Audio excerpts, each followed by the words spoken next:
Chapter 146. Mo Tiange was both surprised and happy to meet an old friend. Although she fled Mount Yunwu in a sorry state, she was now the advanced inner disciple of a nascent soul cultivator in Xianxia School, the second largest cultivation group in the Celestial Pole. She didn't need to be afraid of Mount Yunwu's Jiang clan finding out, so she calmly admitted her identity. Sooner or later, she would personally deal with the Jiang clan. Now, through Lui Dao's mouth, she let the Jiang clan know she was still alive and well, so it wouldn't be bad to annoy them. The two of them hadn't seen each other for 12 years. After catching up for a while, Mo Tiange invited Lui Dao back to her residence. Lui Dao was surprised to see her living in Lord Daoist Jinghe's Immortal's cave and hearing the gatekeeper call her martial uncle. He couldn't help but ask, "Junior Martial Brother Yi, why do they call you martial uncle?"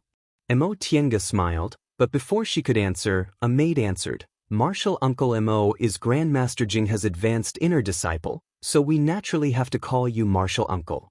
As Mo Tiange's status improved and she gained a firm foothold in Xianxia School, the maids also became obedient. Not only did they not dare to make things difficult for her, but they also tried to please her. Lui Dao was shocked to hear that. When he met this junior martial brother Yi at Xianxia School, he originally thought she was just lucky enough to join Xianxia School and successfully build her foundation. He didn't expect her to have such an identity. Mo Tiange waved her hand to dismiss Qingqi, who came to deliver tea, then invited Lui Dao to sit down. "Senior Martial Brother Lu, please sit." The two of them sat in the small hall. After drinking tea for a while, Lui Dao couldn't help but ask, "Junior Martial Brother Yi, what happened to you all these years? Not only did you advance to the middle stage of the foundation building realm, but you were also accepted as a disciple by a nascent soul senior?" Mo Tiange smiled. "I was just lucky." She paused for a moment and said, "In the past, everyone thought I only had 5 spiritual roots and happened to have the same strength. It was only after I came to Xianxia School that I realized it was a special kind of spiritual roots. Later, I was accepted as a registered disciple by Lord Daoist Jinghe and became an official disciple after I built my foundation." She only talked about her experiences in a few sentences, but Lui Dao actually sighed and said, "Back then, you suddenly disappeared. Later on, Branch Master Jiang said you were a traitor who killed Jiang Chengxian. I was shocked. After that, I never heard any news about you, so I thought, you actually came to Xianxia School."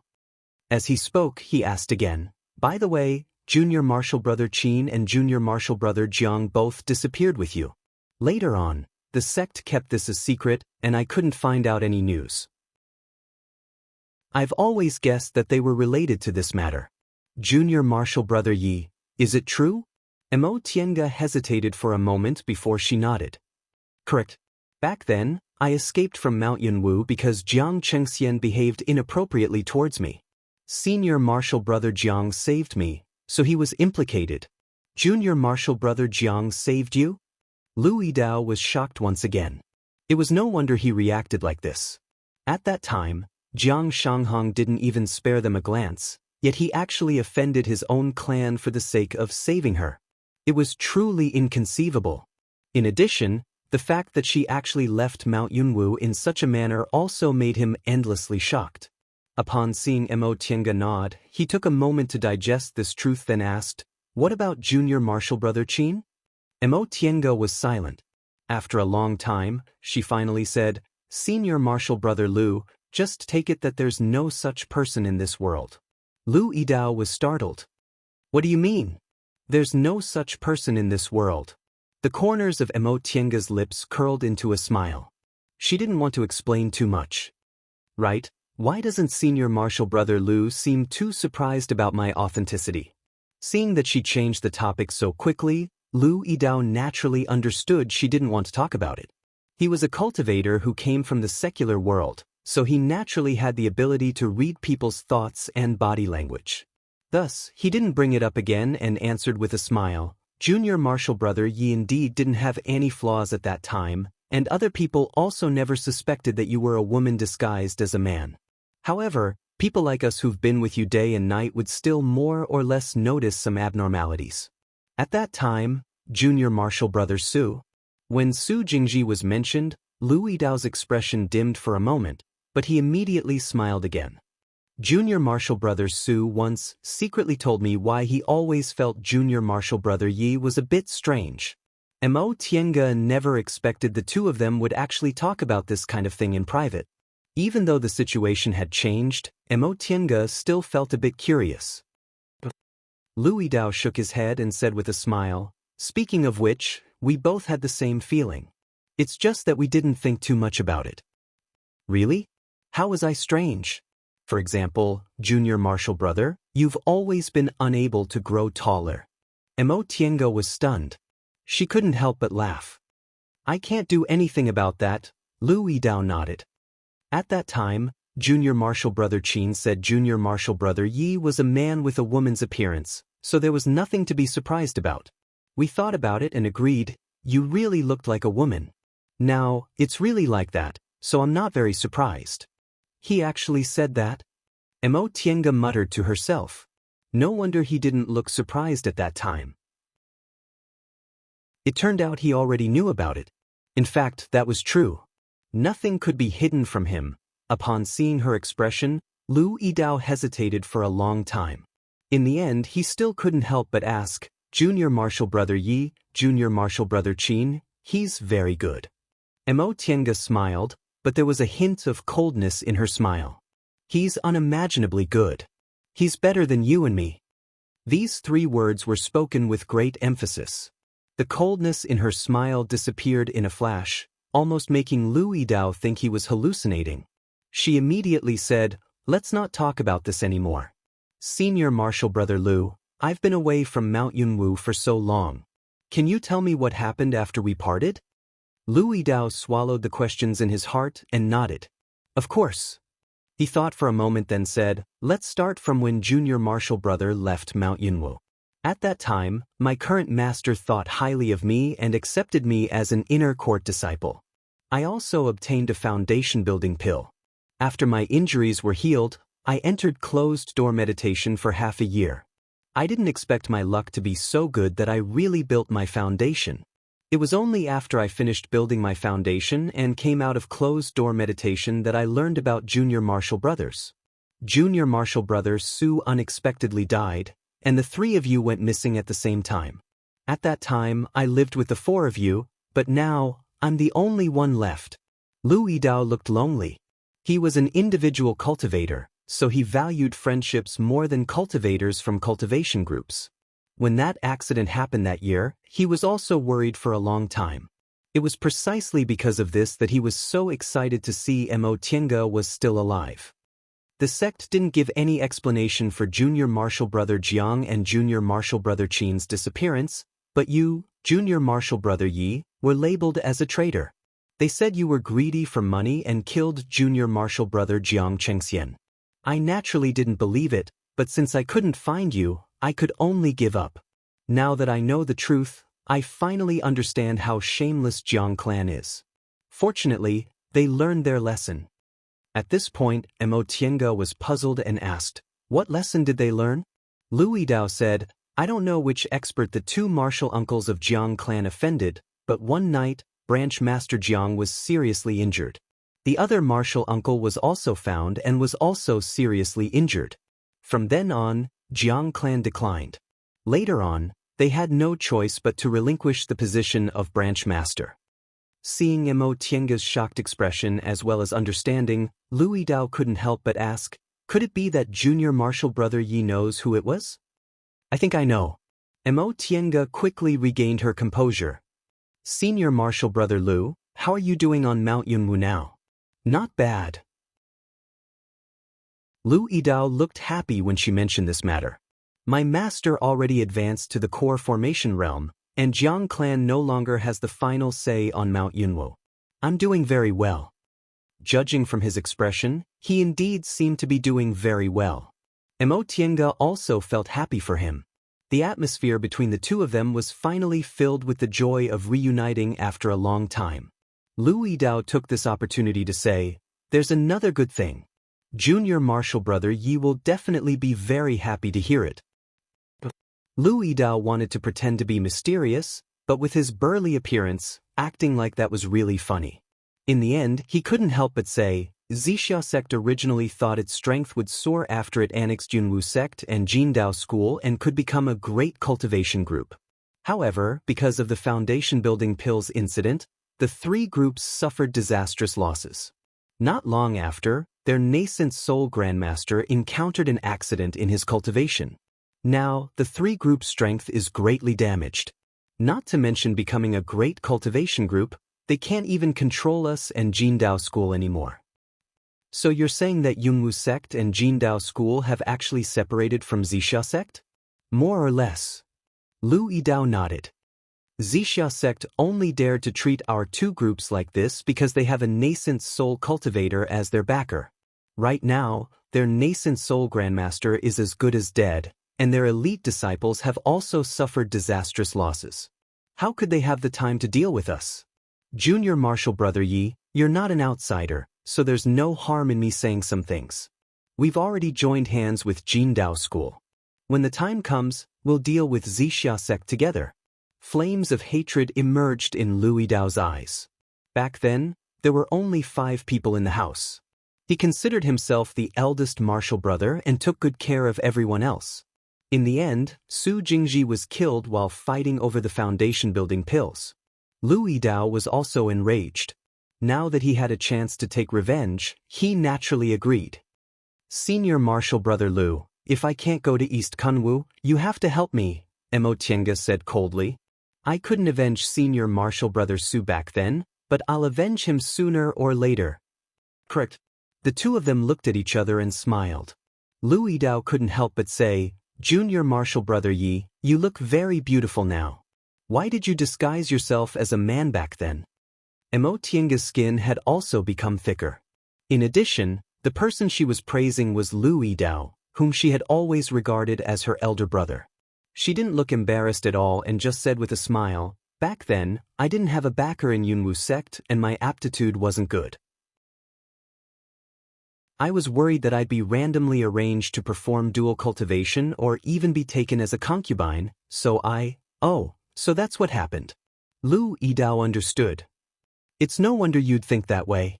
It's indeed very easy for a female cultivator without a backer or aptitude to be randomly arranged. It's even possible for them to be used as human furnaces. Speaking of this, Mo Tiange suddenly thought of something. Right, Senior Martial Brother Lu, how are Senior Martial Sister Murong and Senior Martial Sister Wang? When she mentioned them, a trace of disappointment finally appeared on Lu Yidao's face, but he soon smiled again. Junior Martial Brother Yi, you don't have to worry about them. Junior Martial Sister Murong has the full support of her clan. Although she didn't succeed in building her foundation the first time, she just built it not long ago. As for Junior Martial Sister Wang and Junior Martial Sister Xin, the former sect head of Xianxia sect lost his power. His son had an accident, so Junior Martial Sister Xin is already free. Although Junior Martial Sister Wang is still married to that person, because she's always been very capable, she's now standing out in Xianxia sect. This time, we cooperated with Junior Martial Sister Wang and Junior Martial Sister Xin. Oh, the two of them have also built their foundations. So that's what happened. This was better than she had imagined. Presumably, Wang Qianyi would also be able to leave the sea of suffering soon. Chapter 147. The Soul Formation Ceremony to celebrate Lord Daoist Xuanin's successful advancement to the nascent soul realm took several months to prepare. Mo Tiange was so busy that she even reduced her cultivation time to 6 hours a day. Not only her, but all the other elite disciples also did the same. The reason was that there were too many guests. Not only did the invited cultivation groups come, but even unknown cultivation groups in Eastern Kunwa like Yunwu sect also came to congratulate them. The more cultivation groups that came, the more conflicts there were. Some cultivation groups or cultivators that had grudges against each other met here, and it was really like when enemies saw each other, their eyes blazed with hatred. Just like when Mo Tiange received the 2 people she met that day, quarreling was just a small matter, but there were also fights that developed. This made Xianxia school cultivators busy again. Fortunately, these people restrained themselves. They knew this was Xianxia school, so they didn't go too far. After several months of busyness, the soul formation ceremony finally began.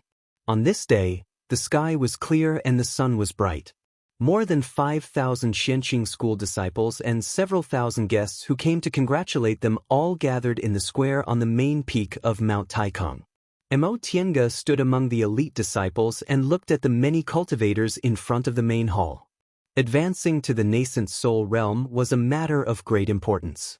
In addition, there were several thousand guests watching the ceremony, so it was related to the school's reputation. All of Xianxia School's nascent soul cultivators attended the ceremony. Even Lord Daoist Jinghe wore the school's Daoist robe in a well-behaved manner. Most of the core formation cultivators also attended the ceremony. Among these cultivators, Xianxia saw everyone she could think of except one person. There were also nascent soul and core formation cultivators she was familiar with who came to congratulate her. This could be said to be the most spectacular gathering of high-level cultivators Xianxia had ever seen since she started cultivating. It wasn't until now that she truly felt how powerful Xianxia School was. This wasn't Mount Yunwu, where she used to stay.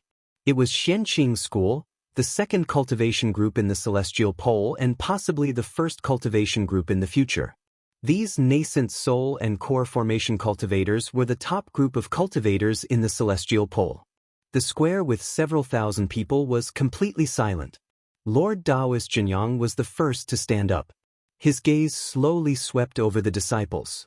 Every Xianxia School disciple and every low-level cultivator from other cultivation groups who came to congratulate them felt his gaze on them. Honored guests and disciples, today is our Xianxia School's Lord Daoist Xuanin's soul formation ceremony to advance to the nascent soul realm. For this reason, I would like to express my gratitude to the guests who came from afar. Some of you traveled thousands of miles to come here, so on behalf of Xianxia School, I would like to express my gratitude. Furthermore, I would like to welcome everyone once again. Lord Daoist Jinyang nodded to the people around him and cupped his hands in greeting. With his status as a late-stage nascent soul cultivator, even ordinary nascent soul cultivators and core formation cultivators wouldn't dare to accept his greeting, let alone Qi refinement and foundation establishment cultivators. They all bowed in return. I won't waste any more words. The nascent soul formation ceremony will begin now. As soon as Lord Daoist Jinyang finished speaking, celestial music started to play. Lord Daoist Xianyin, who was wearing a Qinkuan Daoist robe and a pair of 8 trigram shoes, passed through the crowd and slowly walked forward. Lord Daoist Xianyin successfully advanced to the nascent soul realm. Although he was more than 400 years old, he could still be considered a young man. Now, he looked a lot younger and looked like he was in his early 30s. He also shaved his long beard, which didn't lose his dignity but also gave people a feeling of youth and vigor. However, Xianxia was still a bit surprised. She never took a good look at this martial Uncle Xuanin's appearance. Now that she saw him, he could actually be considered handsome. Sure enough, cultivators were naturally beautiful when they were young. Lord Daoist Xianyin walked to the front of the stage. Under Lord Daoist Jinyang's guidance, he first paid his respects to the 3 Pure Ones patriarchs, then reported to the head Grand Supreme Elder and accepted the title of Grand Supreme Elder conferred on him. Soon after, he paid his respects to his teacher and knelt to receive his admonishment. My disciple, Xianyin, you have a steady temperament, are intelligent, and are sensible. I'm very pleased that you've advanced to the nascent soul realm today. From now on, I hope you won't be arrogant or rash and achieve the great Tao. When he said that, Xianxia finally realized that Lord Daoist Jinghe never acted irresponsibly when it came to important matters. Now, in front of thousands of disciples, he was wearing a Qinkuan Daoist robe and had a solemn expression, giving him the imposing manner of a great master. Lord Daoist Xianyin knelt and kowtowed. This was also the last time he performed the formal master-disciple etiquette to Lord Daoist Jinghe. From now on, with his identity as a nascent soul cultivator, he didn't need to kneel and kowtow to anyone. Thank you for your teachings, Master. Xianyin will never forget Master's hundreds of years of teaching. Lord Daoist Jinghe showed a gratified expression. You've already stepped into the great Tao. From now on, you'll set up your own school. You don't need to call me master. You only need to keep our master-disciple relationship in your heart. Yes, disciple will obey master's order. Then Lord Daoist Jinyang said, "Thank you, master, is done. Please rise." Lord Daoist Xianxia stood up and stood at the end of the school's nascent soul cultivators according to Lord Daoist Jinyang's instruction, signaling the end of the ceremony. The whole process took less than an hour.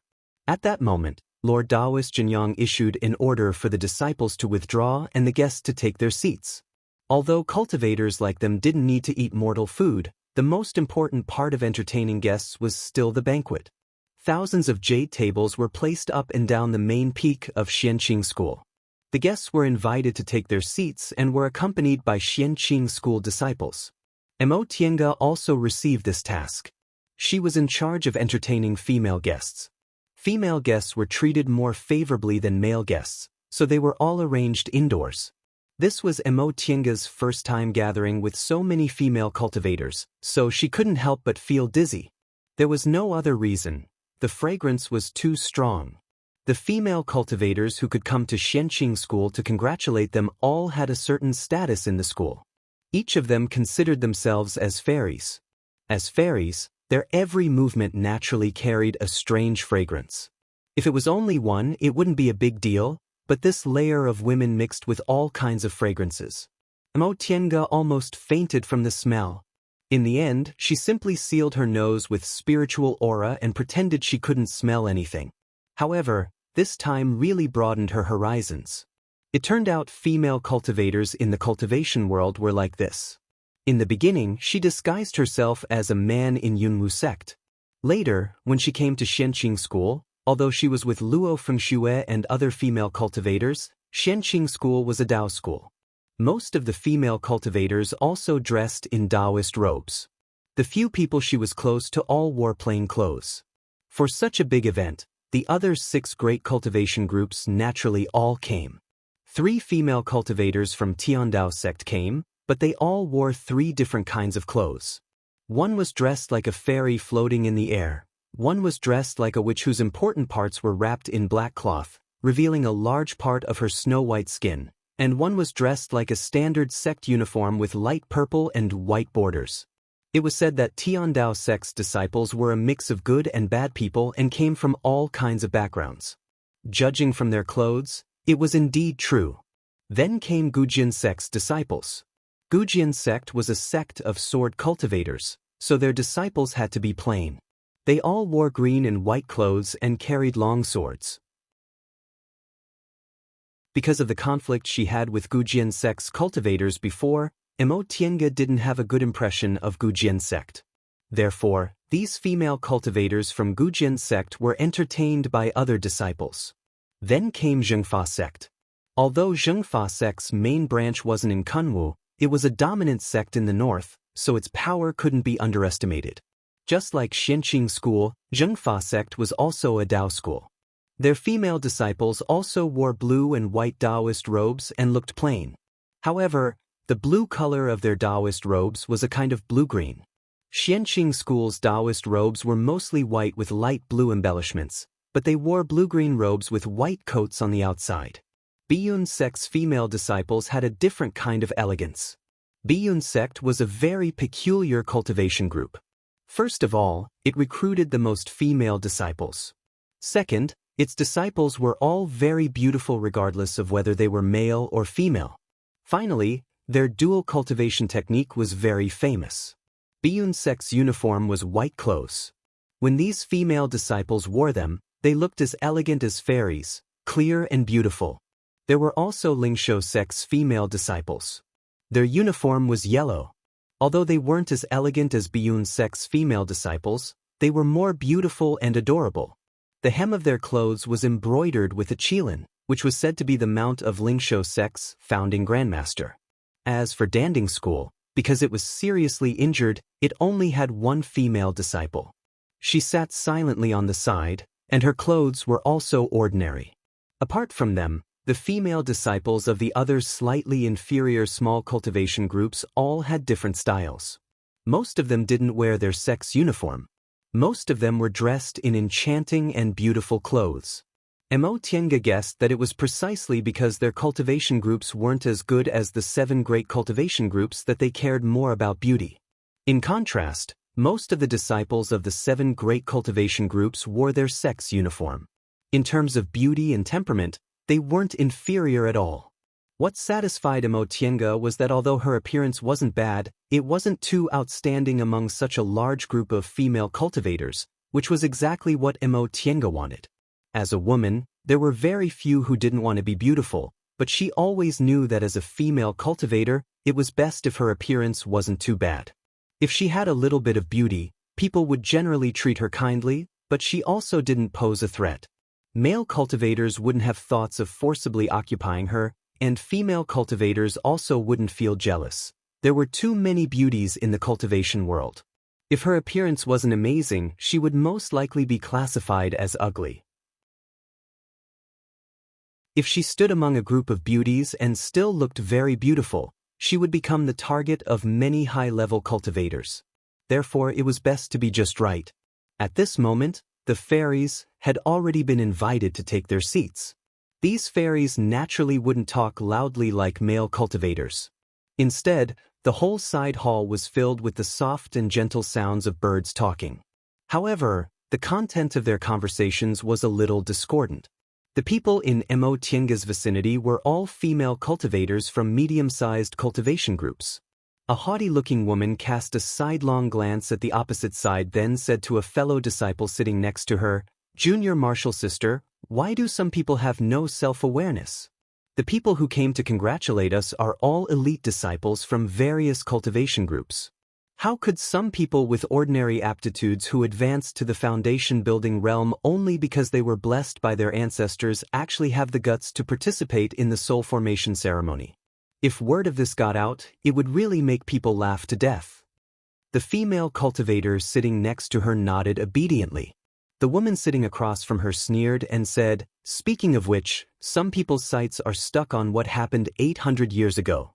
They think their aptitudes are a bit better and they reincarnated into a good family, so they always feel like they're high and mighty. They don't even realize they've been overtaken and left behind, and they're still looking at things with their old eyes." The haughty-looking woman's face twisted. Obviously, she'd been spoiled since she was a child. She could mock people, but her self-restraint wasn't very good. The woman who also ridiculed her laughed and even gave her a flirtatious look. "Senior Martial Sister Yuan, don't you think so?" The haughty woman received her flirtatious look and angrily slammed the table. "He Rushuan, you shameless fox." The woman called He Rushuan was indeed a bit beautiful. More importantly, her figure was extremely charming. Although this haughty woman called Senior Martial Sister Yuan could also be considered beautiful, she lost this aspect of her charm.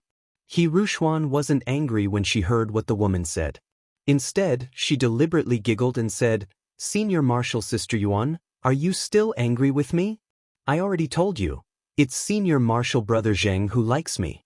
I don't have that kind of intention. Why are you angry with me?" On the surface, she was explaining, but she was secretly mocking her. This Senior Martial Sister Yuan was so angry that her whole body trembled. She said angrily, "He Rushuan, do you really think you're something good? You're nothing but trash who sleeps in one bed and then sleeps in another. You don't even know how many men you've slept with." This sentence greatly broadened Mo Tiange's horizons.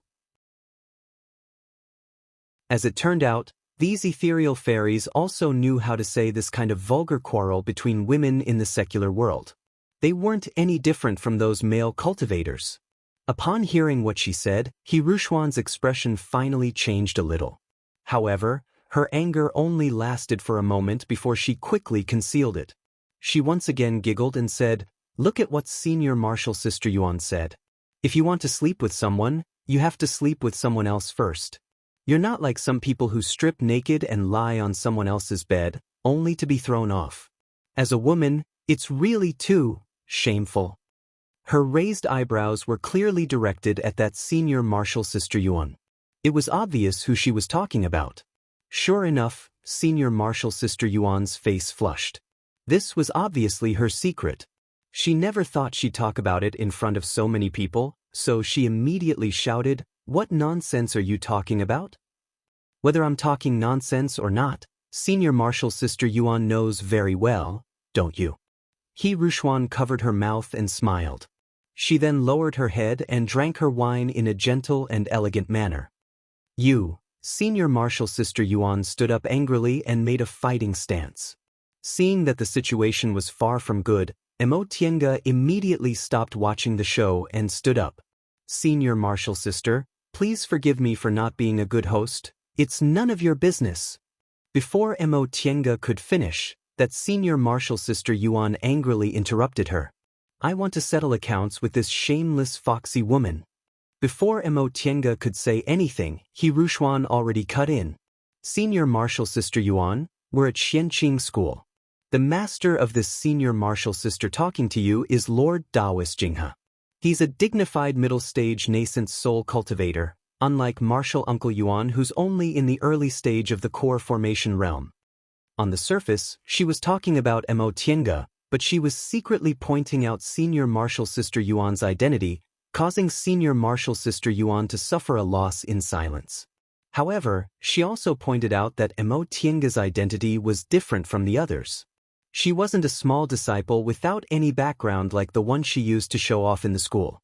This Senior Marshal Sister Yuan still had a bit of rationality left. She immediately snorted angrily and sat down. A victorious smile appeared on He Rushuan's face. Tienge saw this and smiled at that Senior Marshal Sister Yuan. "It's good that Senior Marshal Sister can understand. I apologize for not being a good host." Fortunately, this Senior Marshal Sister Yuan wasn't an idiot. After He Rushuan pointed out her identity, she knew she couldn't afford to offend Tienge, even though she still couldn't put down her pride. She still stood up and saluted Tienge. "I was too presumptuous. Please forgive me, Senior Marshal Sister." Tienge smiled and brushed this matter aside. "It's just a trivial matter. No need to take it to heart." Now that peace had been restored, Tienge secretly gave He Rushuan a meaningful glance. She could see that this Senior Marshal Sister Yuan had a simple and arrogant personality. If it wasn't because of He Rushuan's provocation, she wouldn't have lost her composure like this. Fortunately, He Rushuan was a smart person. Upon seeing Tienge's meaningful glance, she returned a smile, allowing Tienge to heave a sigh of relief. Now that the matter on this side was over, Tienge's sharp ears picked up another incident at the table. Two female cultivators were comparing beauty and mocking each other's attire. One of them said, "Big Sister Zhen, your clothes today aren't bad. Unfortunately, they're too white. They're so white that they look like they're attending a funeral." The other one retorted sarcastically, "Little Sister Wan, your clothes are also very beautiful, but they're too red. They're so red that other people would think you're holding a dual cultivation ceremony if they saw you. But Big Sister Zhen is too polite. Your hairpin is pretty good, but it's yellow like there's a banana stuck in it.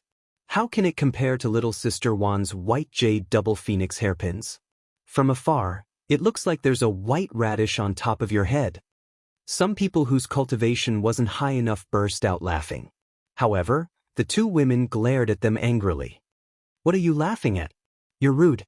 Fortunately, the one who laughed thought this show was very amusing, so she didn't mind. She just waved her hand and buried her head in her laughter. The two women continued to flatter each other. "Big Sister Zhen, when did you change your bracelet? I thought you'd wear a bracelet until you died." "That's because Little Sister Wan rarely pays attention to it. A good bracelet can naturally be matched with many clothes. It's just a matter of trying something new once in a while, unlike Little Sister Wan who changes her bracelet every day. Unfortunately, they're all secular goods. They can't even be considered spirit tools. Although secular goods are cheap, you have to spend a lot of effort to find them.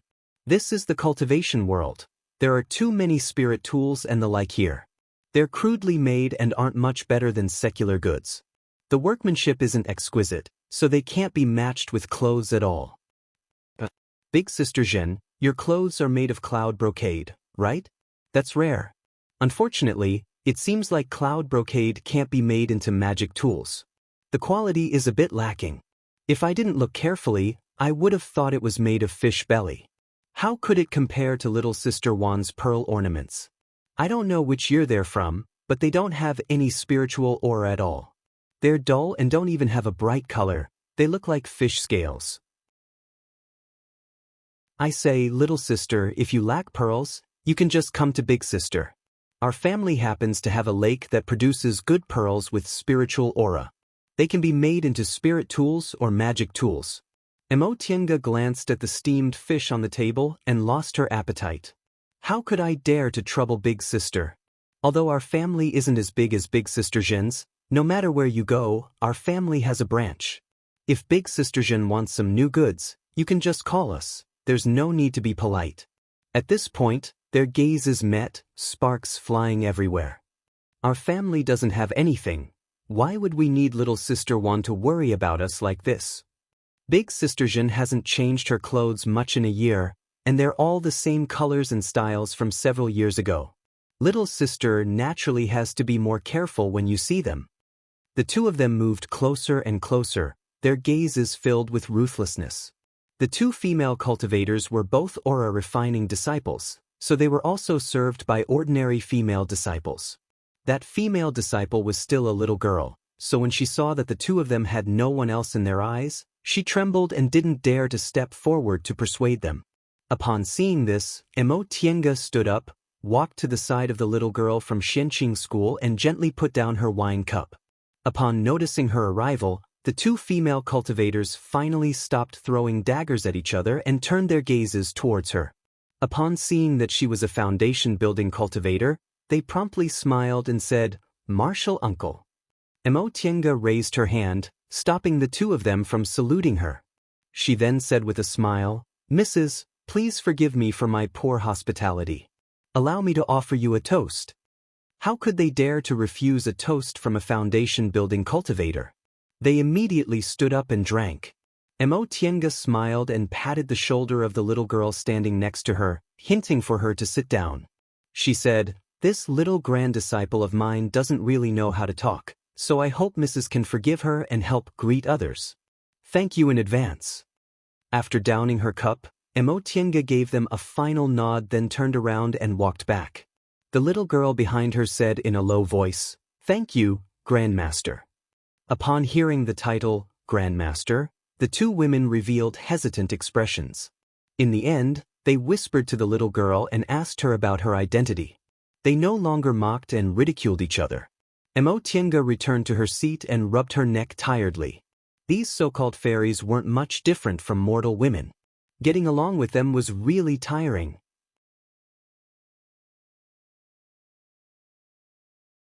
Chapter 148.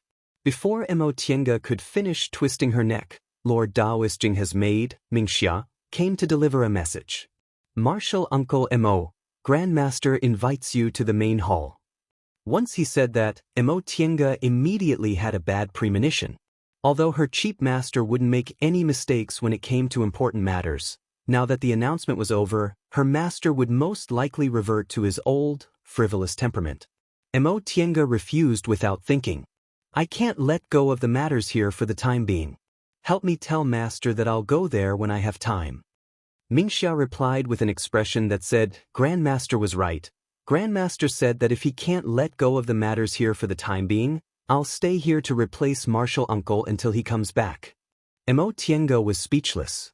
"That being the case, I'll go." After leaving the side chamber where the female cultivators resided, Tiange tidied up her appearance, then walked towards the main hall. Before she reached the main hall, she could already hear the loud laughter of the nascent soul ancestors. Although she didn't know what they were laughing about, Tiange could still distinguish from their laughter whether it was complacency, agreement, reluctance, and so on. When Tiange arrived at the entrance of the main hall, she was locked in the line of sight of the nascent soul ancestors and several nascent soul cultivators from other cultivation groups who came to congratulate her. Fortunately, her soul-refining art was already somewhat successful, so Tiange could still maintain her composure under the spiritual aura pressure of many nascent soul cultivators. She walked steadily to the middle of the main hall and said, "Greetings to Master, greetings to seniors." Lord Daoist Jinghe was obviously very satisfied with her performance.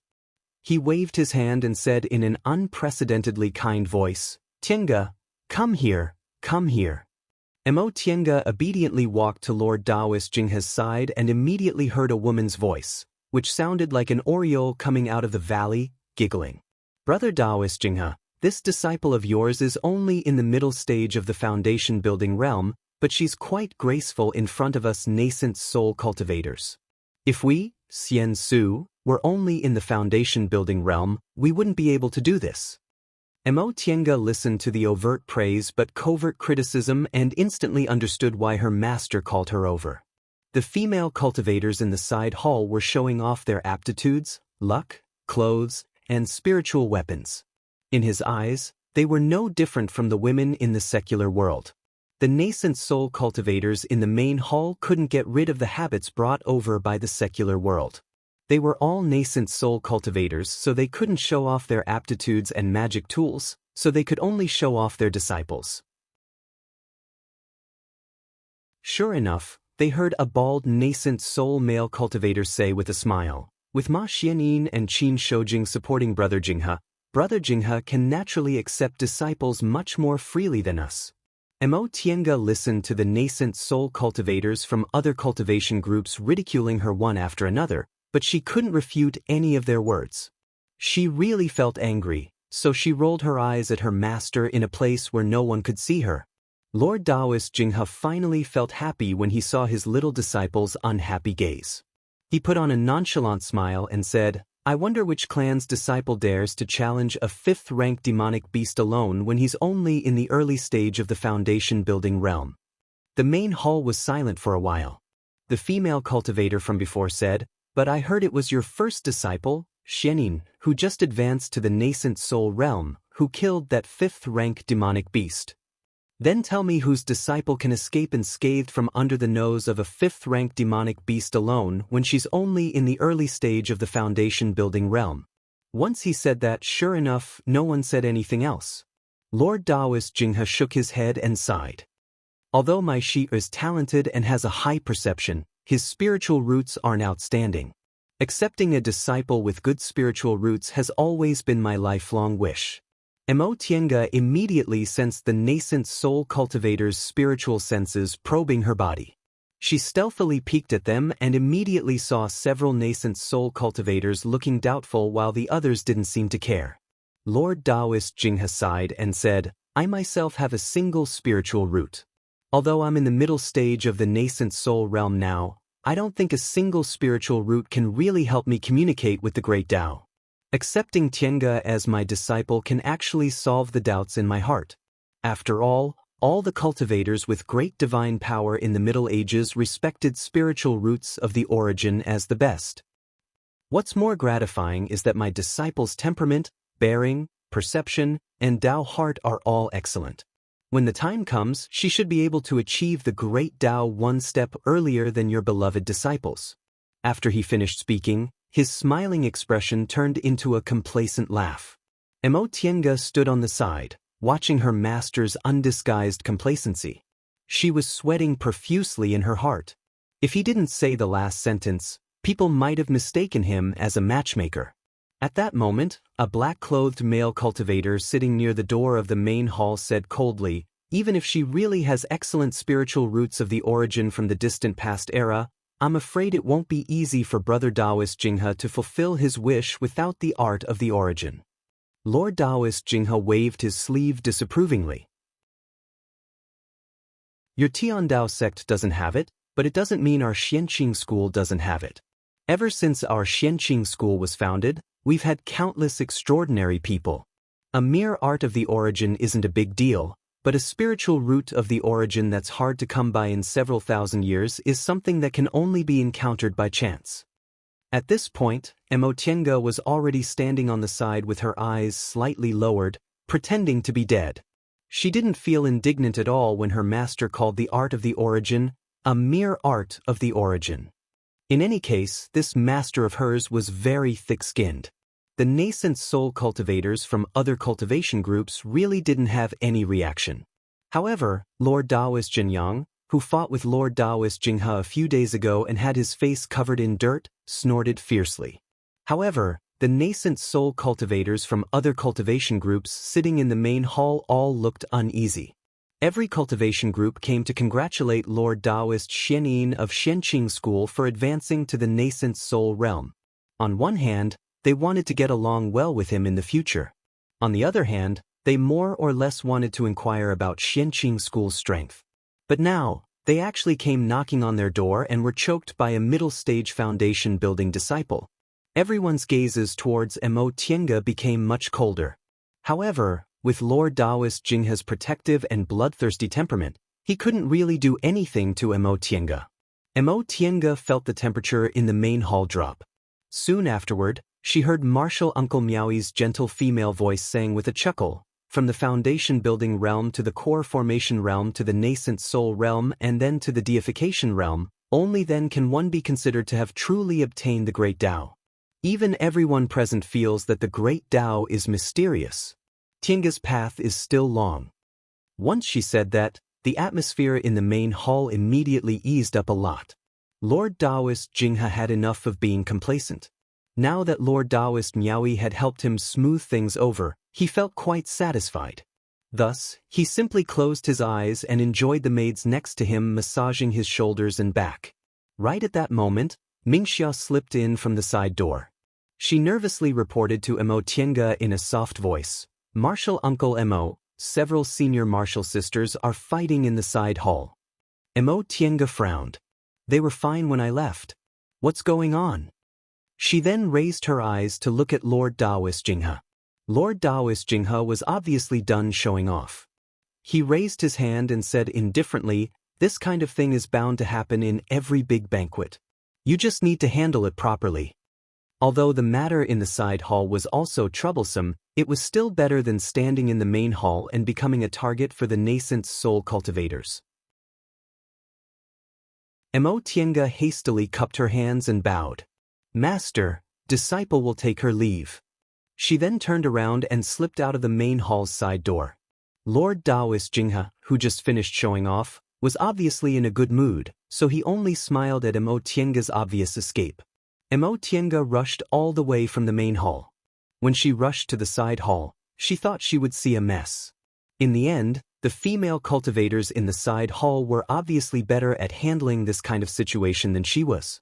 In the hall, 2 female cultivators from Xianxia sect and a female cultivator from an unknown cultivation group were fighting. The battlefield of the 3 female cultivators was surrounded by other people. Before, the distance between each jade table was the same, but now, the distance between them was obviously widened. As for the other jade tables, the people sitting on them had already activated all kinds of protective measures. The 4 Xianqing School female disciples in charge of this side hall were huddled together anxiously in a corner. When they saw Immortal coming in, they immediately rushed towards her. Grandmaster Immo, what should we do?" Immortal rubbed the space between her eyebrows. "First, tell me how they started fighting." The female disciple who received Immortal's attention before hastily answered in a soft voice. At first, the 2 martial uncles from Xianxia sect only had a small verbal conflict. In the end, one of the martial uncles from Xianxia sect picked up some food and gave it to the other martial uncle, saying that the food was very nutritious, but the other martial uncle didn't want to accept it. The 2 of them pushed it back and forth, but due to a moment of carelessness, the food overturned and stained the martial uncle's robe. I don't know which cultivation group that martial uncle is from. She looks delicate, but her temper is extremely fiery. Without even opening her mouth, she directly attacked and sent the martial uncle from Xianxia sect flying with a palm strike. The female guests in this side hall were all ordinary foundation-building female cultivators, and the people sitting with them were also ordinary disciples. She was the only one with the highest status, so she wasn't afraid of offending anyone. However, no matter what, Mingxia was a nascent soul cultivator's personal maid. How could she possibly not be able to handle this kind of matter? She clearly didn't want to take the lead. However, Immortal also didn't feel like investigating what Mingxia was thinking. In any case, it was enough as long as these maids didn't dare to disrespect her. Immortal looked at the battlefield. One of the two female cultivators from Xianxia sect was in the middle stage of the foundation building realm, while the other was in the early stage of the foundation building realm.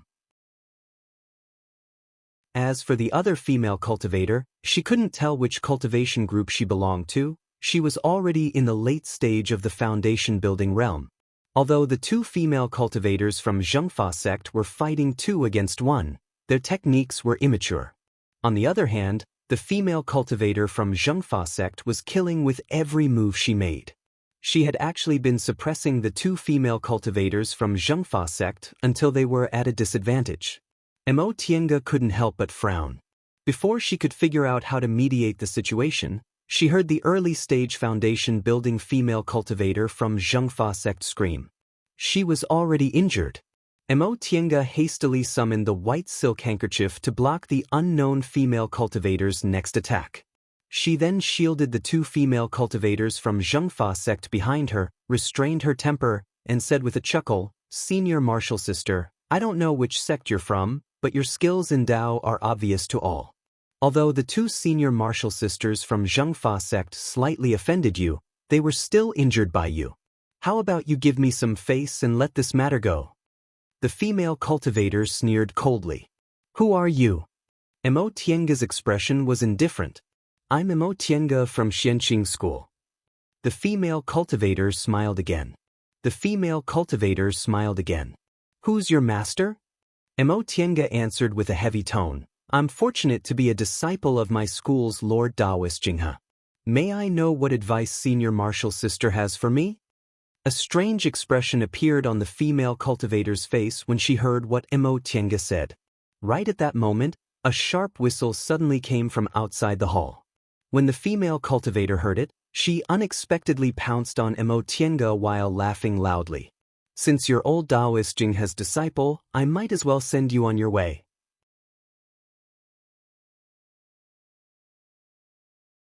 Chapter 149.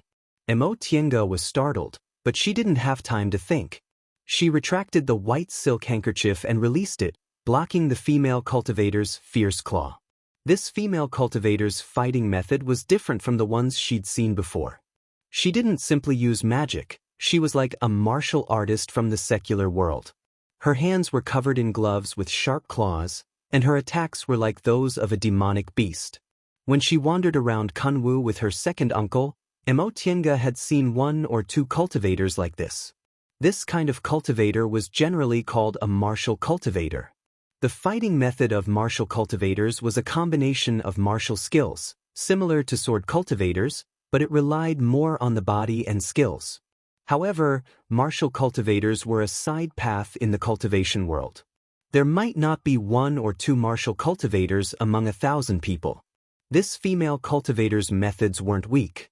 Judging from her words, she also had a master, but Immortal didn't know whose master she was. In addition, this was Xianxia School.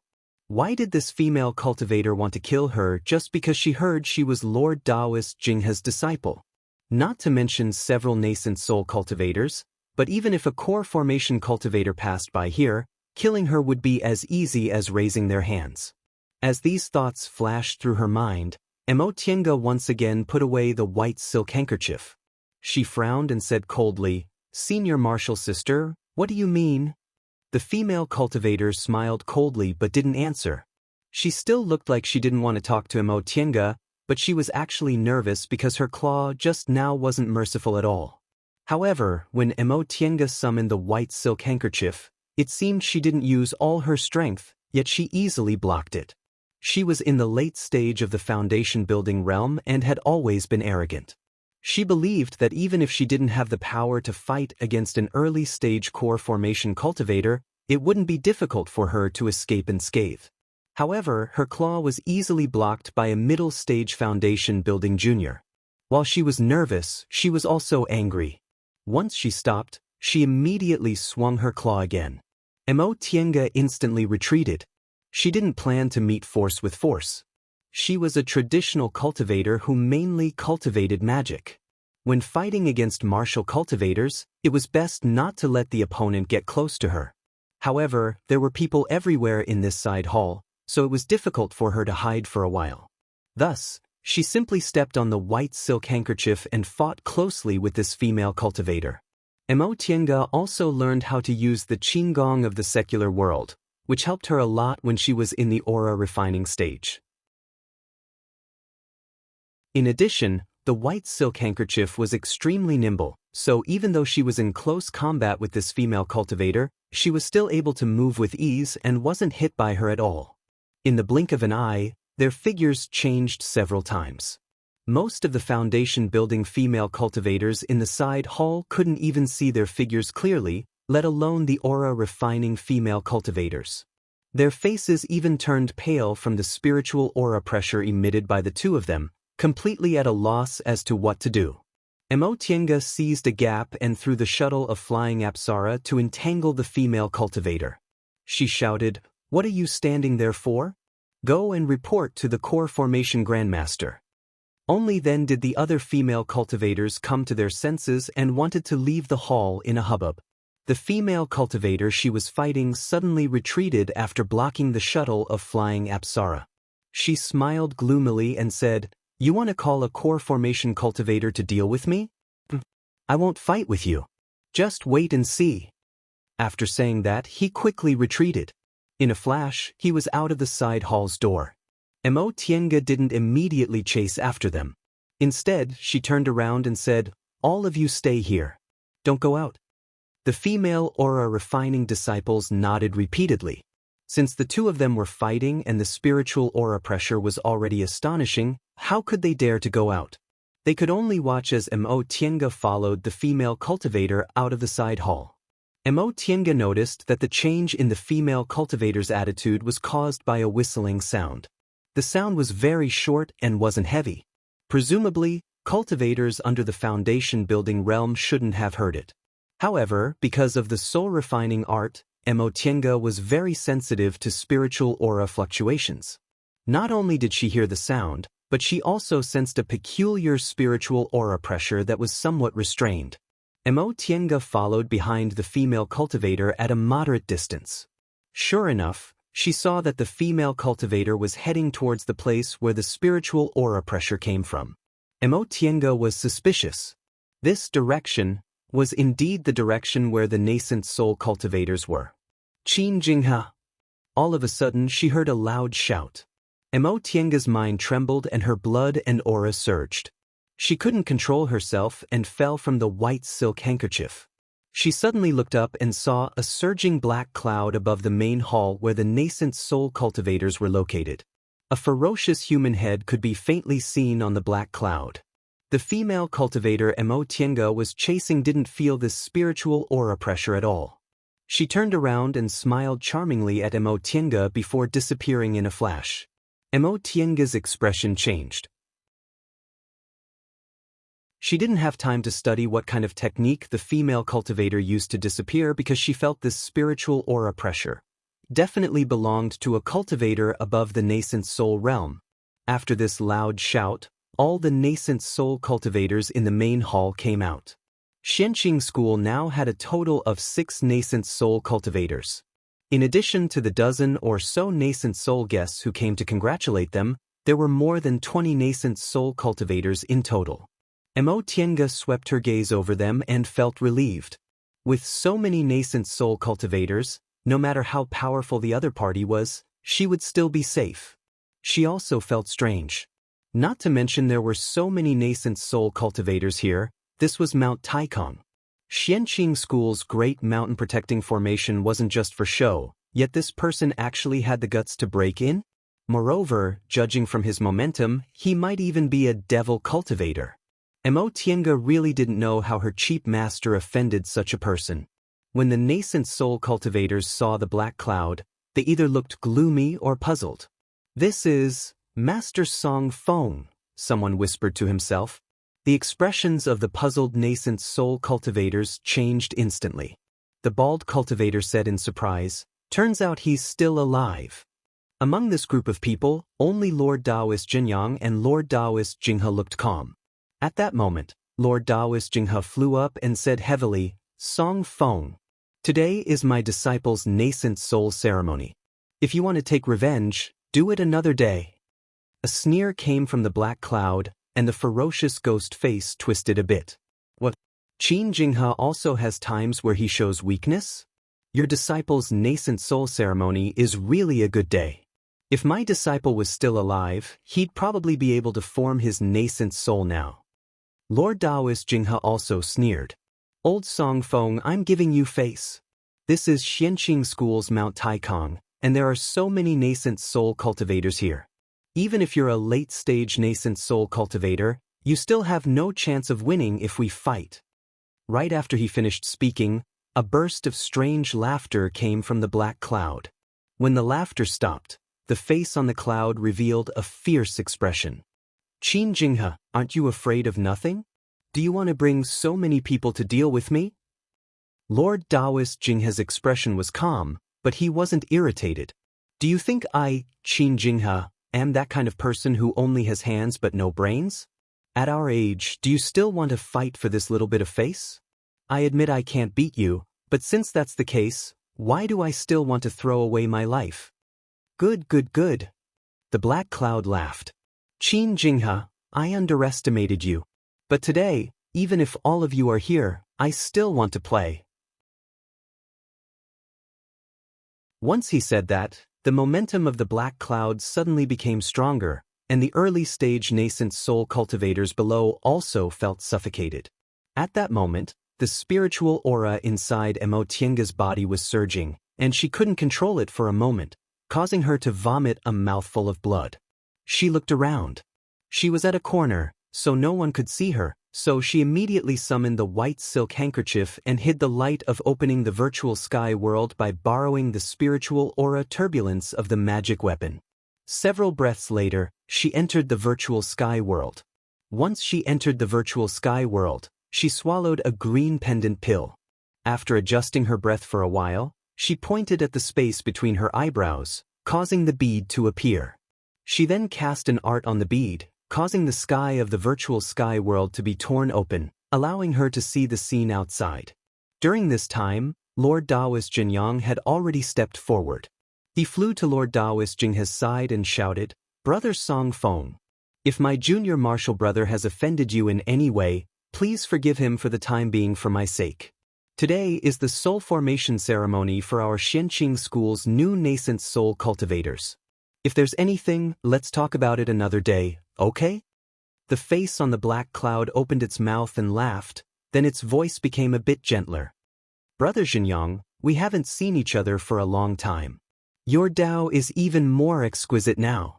Lord Daoist Jinyang also smiled and cupped his hands. "You're too polite. Brother Song Feng hasn't shown up for hundreds of years, so we old guys really miss you." "Really? Then I'll pay you a visit another day." Upon hearing this, Lord Daoist Jinyang thought Master Song Feng accepted his proposal, so he immediately said, "In that case, thank you for your kindness, Brother Song Feng." "Don't thank me first." Master Song Feng snorted coldly and changed his tone. He said coldly, "Brother Daoist Jinyang, let's leave tomorrow's matters to tomorrow. Today, I'm here for Qin Jinghe, so you don't need to pretend to be friends with me." Master Song Feng spoke rudely. He actually regarded Lord Daoist Jinyang, a dignified late-stage nascent soul cultivator, as a junior. Lord Daoist Jinyang's smiling face suddenly turned purple. He was a late-stage nascent soul cultivator and the first-seat Grand Supreme Elder of the number 2 cultivation group in the Celestial Pole. When had anyone ever spoken to him like this? He said with a cold expression, "Brother Song Feng, if you don't give me face, I can't do anything about it. However, today is a good day for Xianxia School, and Your Excellency came to look for my junior martial brother's fault. As his senior martial brother, I can't just stand by and watch. If Your Excellency has something to say, just say it." The meaning of this sentence was obviously a threat. If Master Song Feng didn't take a step back, Lord Daoist Jinyang and Lord Daoist Jinghe would besiege him together. "Haha." The black cloud laughed. "Su Jinyang, although you and I are both late-stage nascent soul cultivators, I'll be honest. Your cultivation level isn't inferior to mine, but you're definitely inferior to me in a fight of magical powers. Do you admit defeat?" Lord Daoist Jinyang's expression didn't change. People of Xianxia school are never afraid to admit our shortcomings. Although I'm slightly inferior to you in a fight of magical powers, it'll still be difficult for you to defeat me. If I join forces with junior martial brother Jing, hee. Lord Daoist Jinyang just smiled, but his gaze was cold. The black cloud surged, and the face on it revealed a fierce expression, staring at the two people in front of it. Upon hearing this, Tiange understood this person's identity. In the celestial pole, there were 5 late-stage nascent soul cultivators, 2 from Tiandao sect, 1 each from Xianxia school and Gujin sect, and 1 individual cultivator, Master Song Feng. From a cultivator's point of view, this Master Song Feng was quite amazing. It was said that 1,000 years ago, he was only a cultivator from a small cultivation group. Later, that cultivation group was exterminated and he disappeared. Several hundred years later, this person reappeared in the celestial pole and unexpectedly advanced into the nascent soul realm. Tiange didn't know what kind of fated chances he encountered. In fact, he only had 3 spiritual roots, so it was already very good for him to be able to cultivate until the core formation realm, but who would have thought that he would later advance into the late stage of the nascent soul realm? This person's knowledge was very diverse. His cultivation technique was close to the devil's art, and he was very good in fights of magical powers. Even Gujin sect's sword cultivators who were good at fights of magical powers were defeated by him. Gujin sect's late-stage nascent soul cultivator, Venerable Swordsman Yuanying, once personally sought him out to reason things out, but he also didn't gain any advantage from him. In this way, although there were 5 late-stage nascent soul cultivators in the celestial pole, most people still thought Master Song Feng was the strongest cultivator in the celestial pole. However, this person's temperament was somewhat similar to Lord Daoist Jinghe. They were both very aggressive and bloodthirsty. Lord Daoist Jinghe, on the other hand, was a member of a Dao school, so he wouldn't kill the innocent and rarely took people's lives. However, this Master Song Feng didn't seem like a high-level cultivator at all. He actually regarded mental cultivation as nothing and was temperamental. Sometimes he even killed mortals, which was very despicable.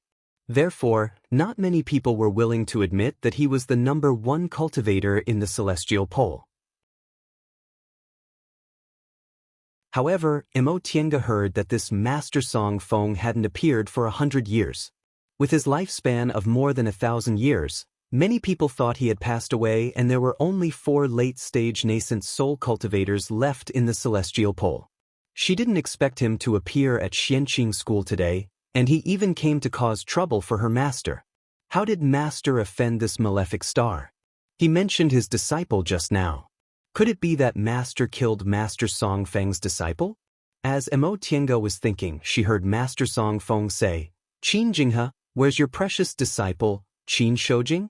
It's such a good day, but he actually didn't come out?"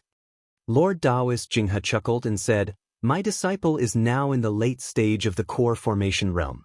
He's in closed-door meditation and won't come out unless he forms his nascent soul." Nascent soul? The black cloud smiled gloomily. This brat is really lucky. He reached the late stage of the core formation realm so quickly. But with his aptitude, it won't be easy for him to form his nascent soul, right? Lord Daoist Jinghe smiled and said, "Old Song Feng, with your aptitude, you can form your nascent soul and even advance to the late stage of the nascent soul realm. What can't my disciple do?" The face on the black cloud threw its head back and laughed. "Ha! Qin Jinghe, you're comparing Qin Shoujing to me? I don't want to say this, but you think too highly of him." Although the face on the black cloud was blurry, everyone could feel the contempt in his eyes. In West Kunwu, if anyone mocked Qin Shoujing about his cultivation, they would most likely be regarded as jealousy. A cultivator with double spiritual roots was actually more talented than many cultivators with single or mutated spiritual roots. This was already enough to explain the problem. But the one who said this was Master Song Feng, a late-stage nascent soul cultivator, so no one would say anything about him.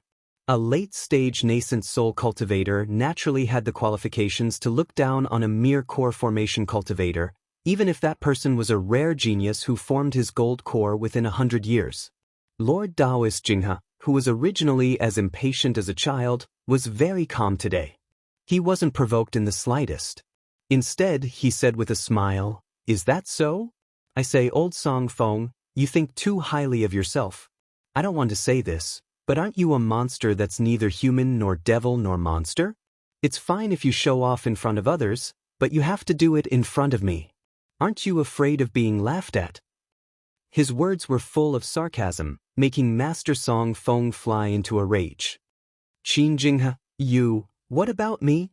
Lord Daoist Jinghe was still smiling, but Imo Tiange had been his disciple for a long time, so she keenly sensed the killing intent in his eyes. It seemed her master already wanted to make a move. "Alas! Look at you. You clearly know I know everything about you, but why did you still come here to make me laugh at you?" Many nascent soul cultivators were baffled by what he said. Did Lord Daoist Jinghe know some secret about Master Song Feng? All of a sudden, the black cloud surged, and its spiritual aura pressure instantly pressed down. Lord Daoist Jinyang immediately took out an 8 trigrams disc. It was unknown what this disc was made of, but aside from the 8 trigrams painted on it, it was completely brown. As soon as Lord Daoist Jinyang took it out, it swelled up against the wind. When it was about the same size as the black cloud, the eyes of the 8 trigrams shot out 2 rays of light, one black and one white, which interweaved into a net and firmly surrounded the hall. It was actually protecting cultivators with low cultivation levels from the oppression of the spiritual aura pressure. Insignificant tricks. I'll fight you first. The black cloud also swelled up in an instant, almost rushing towards Lord Daoist Jinghe. Imo Tiange was inside the virtual sky world, so although she didn't feel it, she could tell from the reaction of Lord Daoist Jinghe's maids, Mingxia and Wanqiu, that the spiritual aura fluctuation was very strong. Fortunately, there were many nascent soul cultivators present, so Lord Daoist Xianxia waved his hand and added a protective cover to the 2 of them, stopping them from vomiting blood. If she was outside the virtual sky world, Imo Tiange definitely wouldn't have such an opportunity to carefully observe the fight of magical powers between top nascent soul cultivators. Right now, she wasn't worried about her own safety or the safety of Lord Daoist Jinghe and Lord Daoist Jinyang, so she focused on observing. As soon as Master Song Feng made this move, Lord Daoist Jinghe and Lord Daoist Jinyang each occupied a position. Although these 2 old men had a fight not long ago, it could be seen that they had excellent tacit understanding in front of a formidable enemy. In a flash, they formed an encirclement. Soon after, Lord Daoist Jinghe took out a gourd while Lord Daoist Jinyang took out a small stone. After the black cloud swelled up, Lord Daoist Jinghe's gourd immediately spurted out fire. Lord Daoist Jinyang's stone was thrown out and instantly became bigger. Imo Tiange wanted to take a closer look, but her realm was too low. How could she clearly see the body movements of middle and late-stage nascent soul cultivators in a fight of magical powers? She only saw flying sand and stones, bursts of fire, and surging black cloud, but she couldn't see what was going on.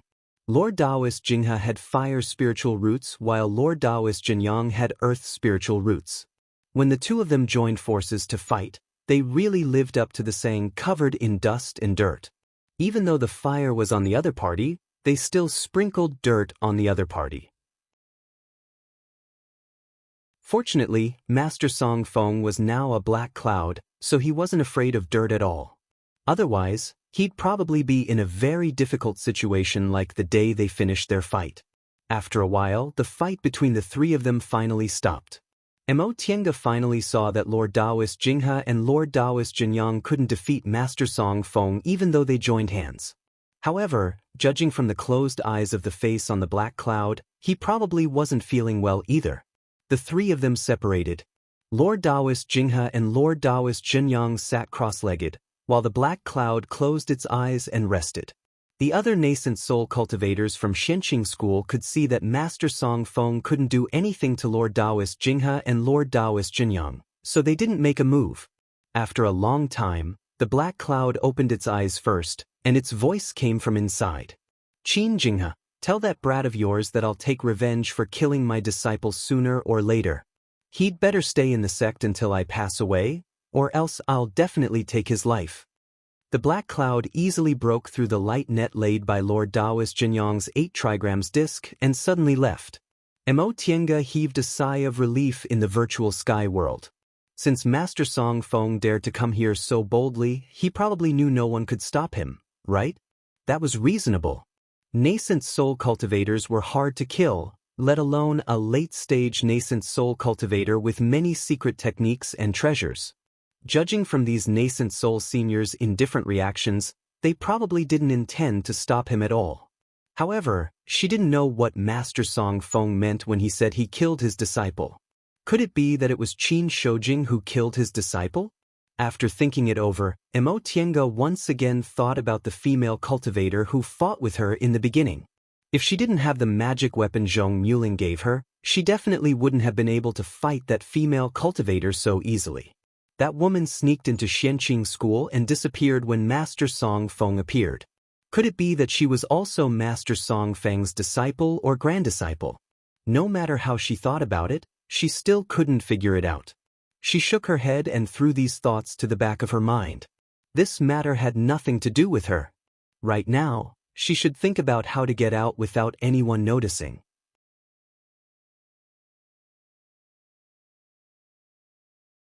Chapter 150. While Master Song Feng had just left and the scene was in chaos, Mo Tiange sneaked out of the virtual sky world and ran towards the main hall as if she had just arrived. At this time, the core formation and foundation building cultivators who didn't dare to approach because of the spiritual aura pressure from the nascent soul cultivators also ran over. No one noticed her sudden appearance. Master! She hurriedly ran to Lord Daoist Jinghe's side, but she saw that he already looked fine and was chatting cheerfully with someone else. Mo Tiange's worried heart was completely at ease now. Judging from his appearance, his injuries just now weren't that serious. When Lord Daoist Jinghe saw her, he secretly gave her a meaningful look and waved at her. What's so urgent? Mo Tiange was dumbfounded. She pondered the meaning of his gaze and said, Master, do you need something from me? Lord Daoist Jinghe immediately cupped his hands towards the nascent soul cultivators around him and said with a smile, Fellow Daoists, there's a small matter, so I'll take my leave first. Right after he said that, he led Wuxia and Xianxia out of the main hall with Mo Tiange. Master? Lord Daoist Jinghe didn't say anything and flew back to Clear Spring Peak with the 3 of them. Once they reached Clear Spring Peak and entered Xianxing Palace, Lord Daoist Jinghe stopped. Mas. Just as Mo Tiange was about to speak, she only managed to say one word before she felt Lord Daoist Jinghe's body swaying and suddenly falling head first. Master! Grandmaster! The 3 of them paled in fright. Lord Daoist Jinghe forced himself to stand and shook his head. Don't worry. Help me to meditate. Yes. Xia and Xianxia helped him back to his throne. The 3 of them waited at the side, watching nervously. After an unknown amount of time, Lord Daoist Jinghe's pale complexion finally regained its color. He opened his eyes and heaved a sigh of relief. I haven't seen him for several hundred years. I didn't expect old man Song Feng's demonic art to be so powerful. Mo Tiange finally understood. Lord Daoist Jinghe's injuries weren't light just now, but out of consideration for his face, he gave her a meaningful glance. She didn't know whether to laugh or cry. This master of hers was still the same. Wuxia, Xianxia, stepped down. Wuxia and Xianxia looked at each other and answered, yes. Tiange, come here. Mo Tiange walked towards him, bewildered. Master? Lord Daoist Jinghe pointed at the seat next to him. If I tell you to sit, then sit. All right. She cautiously approached Lord Daoist Jinghe and cautiously looked at him, then cautiously sat down. Mo Tiange couldn't be blamed for her reaction. The current Lord Daoist Jinghe was really too amiable. He was too much like an elder. Tiange, yes. Mo Tiange was worried. She didn't know what trick this master of hers was playing now. But this time, Lord Daoist Jinghe sighed and stared at her in a very normal manner. Do you think Master doesn't teach you anything? Mo Tiange thought for a moment, then answered honestly, regarding cultivation, Master has never taught me anything, so disciple does feel a bit baffled. However, I've had many fortuitous encounters, and my current cultivation level has far exceeded my age. What Master has taught me is exactly what I need the most. As long as you understand. Lord Daoist Jinghe relaxed when he heard her answer and saw the sincerity in her expression. He continued to sit cross-legged and meditate with his eyes closed. How much of what happened today did you see? Your disciple saw it all. Also, in the side hall, I met a female cultivator who seemed to be related to Master Song Feng. Mo Tiange then told him about the claw-wielding female cultivator in detail. After listening to her, Lord Daoist Jinghe opened his eyes and pondered. It sounds like this woman's path is indeed related to Old Man Song Feng. Among the 7 great cultivation groups, I'm the one who understands Old Man Song Feng the most. I don't know what happened to that old man in the past, but his physique is neither human nor devil. He seems to have been transformed by a foreign object. He's neither a traditional Dao cultivator nor a devil cultivator, but he's learned from the strong points of various sects, so he's so difficult to deal with. According to what you said, that woman should be a martial cultivator, and her moves carried devil aura. In my opinion, she's most likely Old Man Song Feng's disciple or granddisciple. Although you didn't lose to her this time, you must be careful if you meet her in the future. Yes, I understand. Lord Daoist Jinghe nodded then asked, do you know what happened between Master and Old Man Song Feng? Mo Tiange shook her head. Disciple only heard your conversation just now, so I roughly know it's related to Senior Martial Brother Shoujing. Lord Daoist Jinghe chuckled softly.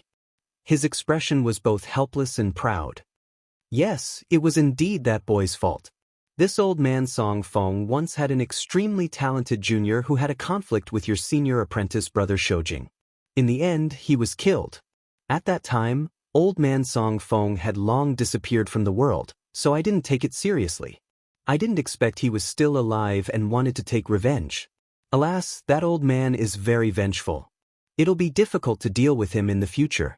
Then, Master, do you also have a grudge against Master Song Feng? Not really. Several hundred years ago, when I just advanced to the middle stage of the nascent soul realm, I went to a secret place with Old Man Song Feng, so we had some disputes. Lord Daoist Jinghe didn't say much and shook his head. Although we didn't become enemies at that time, we parted on bad terms. With her master's personality, it would be strange if he could get along with a person with a strange temper like Master Song Feng without any problems. Master Song Feng didn't have a good impression of her master, and his beloved disciple was killed by Qin Shoujing, so he naturally hated her even more. When Mo Tiange thought of this, she also felt a bit of a headache. Outsiders didn't know how long one's lifespan was after cultivating to the late stage of the nascent soul realm. Her master was already more than 800 years old, but Master Song Feng seemed to be only 1,000 years old. If her master didn't advance, he would definitely pass away before Master Song Feng. At that time, wouldn't a direct disciple like her suffer from revenge? Of course, if she didn't leave Xianxia school, she would naturally be fine. Tiange, in the future, when you go out alone, you'd better not show your identity as my disciple to others unless Old Man Song Feng passes away one day or you form your nascent soul. Do you understand? Mo Tiange was stunned. Lord Daoist Jinghe had always been arrogant and domineering, but he made her do this. Obviously, he wanted her to avoid this disaster. She was a bit moved and even called him Master willingly. Yes, Master. Seeing her like this, Lord Daoist Jinghe smiled. Child, you're probably only willing to call me Master today, right? Mo Tiange lowered her head and smiled. Although this master was unreliable, his heart was as clear as a mirror. However, although she usually called him Master disrespectfully, she always felt she was very lucky to have such a master. Lord Daoist Jinghe stopped smiling and said, after I formed my nascent soul, I accepted 5 disciples in total, Xin, Qingyuan, Mingjin, Suxin, and Changkong. Your original second martial brother, Qingyuan, unfortunately died early, so I later accepted another disciple and gave him the Daoist name Qingyuan. I originally didn't want to accept any more disciples, but who would have thought I'd find your senior martial brother Shoujing when I returned to Qin clan in the secular world? He's a blood-related junior with good spiritual roots, so I naturally had to take care of him, so I brought him back to Mount Taikang and accepted him as my disciple. Although this boy's spiritual roots are ordinary, his temperament is excellent and he's extremely intelligent, so I accepted him as my last disciple. Unexpectedly, he also asked me to accept you as my disciple. Sure enough, she was accepted as his disciple because of that person. Mo Tiange had long guessed it, so she didn't feel disappointed, but she couldn't feel happy either. Lord Daoist Jinghe continued to say, I originally didn't take it seriously when I accepted you as my registered disciple. At that time, I thought with your spiritual roots, it would be great if you could build your foundation and you probably wouldn't have any hope of advancing to the core formation realm, so I didn't have to teach you and you weren't considered my official disciple. Who knew you were really destined to be my disciple? Girl, don't feel wronged. Since I formally accepted you as my disciple, I'll treat you sincerely. Mo Tiange smiled. She wasn't a little girl who hadn't experienced ups and downs, so how could she feel wronged? Rest assured, Master. I understand. Lord Daoist Jinghe nodded with a smile. This is what I like about you. You're down-to-earth, strong-willed, and you never undervalue yourself. Unlike that girl from Qingyan who was spoiled by me when she was young. At that time, I found the daughter left by your senior martial brother Qingyan and brought back your senior martial brother Shoujing. I took the two of them with me, but who knew they wouldn't teach either of them well? Master. Lord Daoist Jinghe's rare melancholy made Mo Tiange feel uncomfortable and puzzled. Isn't senior martial brother Shoujing doing well? Presumably, he'll be able to step onto the nascent soul realm in a few decades or 100 years. You don't know the reason. Lord Daoist Jinghe shook his head. This boy has a firm Dao heart since he was a child and he's diligent in his cultivation. I used to be very proud that I could teach such a disciple, but now I realize what I've failed to teach him. He's too smart and too persistent. I used to think it was a good thing and didn't need other people to care about him, but now I realize that if his persistence is used on other things, it'll become fatal. Mo Tiange was stunned but didn't say anything. Lord Daoist Jinghe said slowly, right now, he's the one I'm most worried about. Not to mention that old man Song Feng wants to seek revenge on him, but he's also plagued by demons. He's now insisting on entering closed-door meditation until he forms his nascent soul, but I'm afraid he can't overcome his inner demon in the nascent soul realm.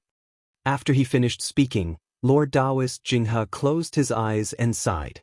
He looked exhausted. Mo Tiange was silent for a long time before she asked softly, Master, why are you telling me this? Lord Daoist Jinghe opened his eyes. His face, which had always been frivolous, now looked kind. You'll know later. After I accepted you as my disciple, I realized you're too similar to that boy from back then. No wonder he... Lord Daoist Jinghe paused for a moment then continued, I've already led him astray, so I naturally can't let you set foot on the same path. Back then, that boy also wholeheartedly cultivated and never paid attention to secular affairs, so I also didn't care. Now, after thinking about it, I think it's better to let you participate more in the school's affairs. You can see more, listen more, and in the future, you won't be too persistent. Children like you don't need to worry about cultivation at all, but the way you act has to be guided well so you won't take many detours. Mo Tiange had long guessed the reason why Lord Daoist Jinghe taught her like this, but now that she heard it from his own mouth, she still felt moved. All right, Master's injuries aren't serious. Back then, when I brought you back, I said I'd let you reflect on your mistakes in closed-door meditation for 10 years, but there are still 5 years left.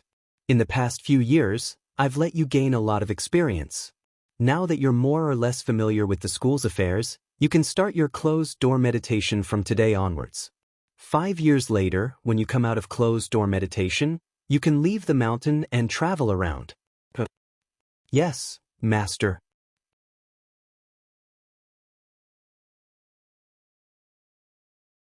Chapter 151. Auntie. A voice came from outside the cultivation room.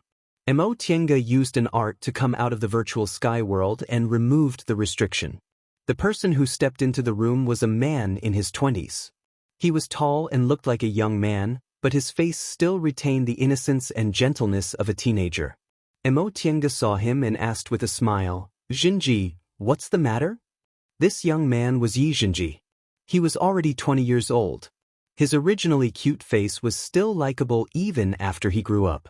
In addition, he had a good character and treated people generously, so he was very popular among the low-level disciples. In the past 10 years, Tiange didn't hesitate to give him medicinal pills and treasures. He was now in the 10th layer of the aura refining realm and only needed to wait for the school's test to obtain a foundation-building pill. Upon seeing her, Yixinji smiled with 2 dimples on his face. "Auntie, you're still cultivating." "Of course I'm cultivating. Didn't you go to the martial arts hall with Hualing? It's only noon but you're already back?" The martial arts hall was a branch hall on the main peak of Xianxia School. It was used for martial arts competitions between disciples. Under normal circumstances, there would be a core formation cultivator and several foundation-building cultivators overseeing it to train the disciples' abilities in fights of magical powers. Male disciples were always more interested in fights of magical powers, so they would go to the martial arts hall every few days. Yixinji was the same. After he reached the 10th layer of the aura refining realm, he and his childhood playmate, Hualing, went to the martial arts hall every day to accumulate experience in the foundation-building pill test. Tiange thought this was a good thing, so she just let him be. "Don't mention it." Yixinji sat across from her, looking bored. "There weren't many people in the martial arts hall today, so I came back after fighting 2 rounds. Last time, didn't you say Hualing thought of something, and you didn't know how to deal with it? Did you crack it?" "Of course."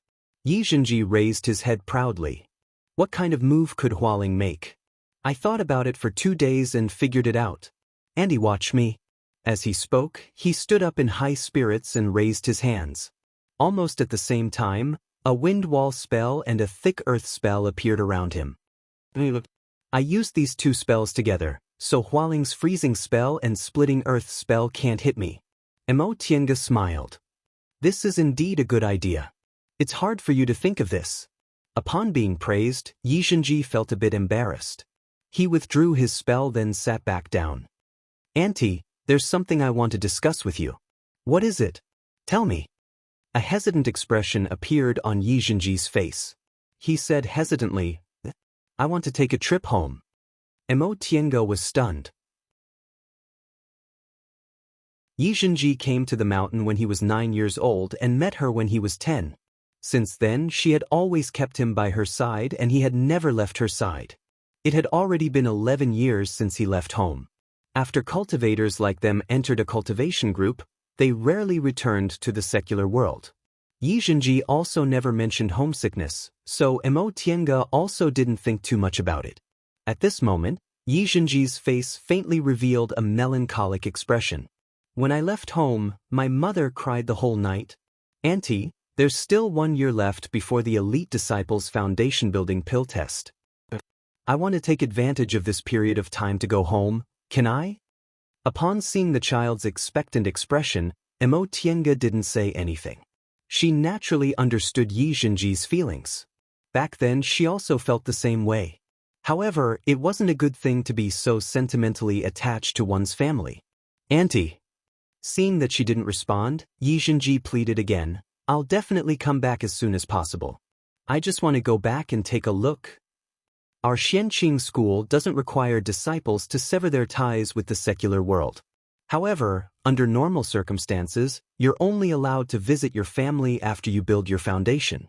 You haven't built your foundation yet, and you're in the 1st year of waiting for the test, so it's really inconvenient for you to leave." Yixinji didn't say anything. His face was full of frustration.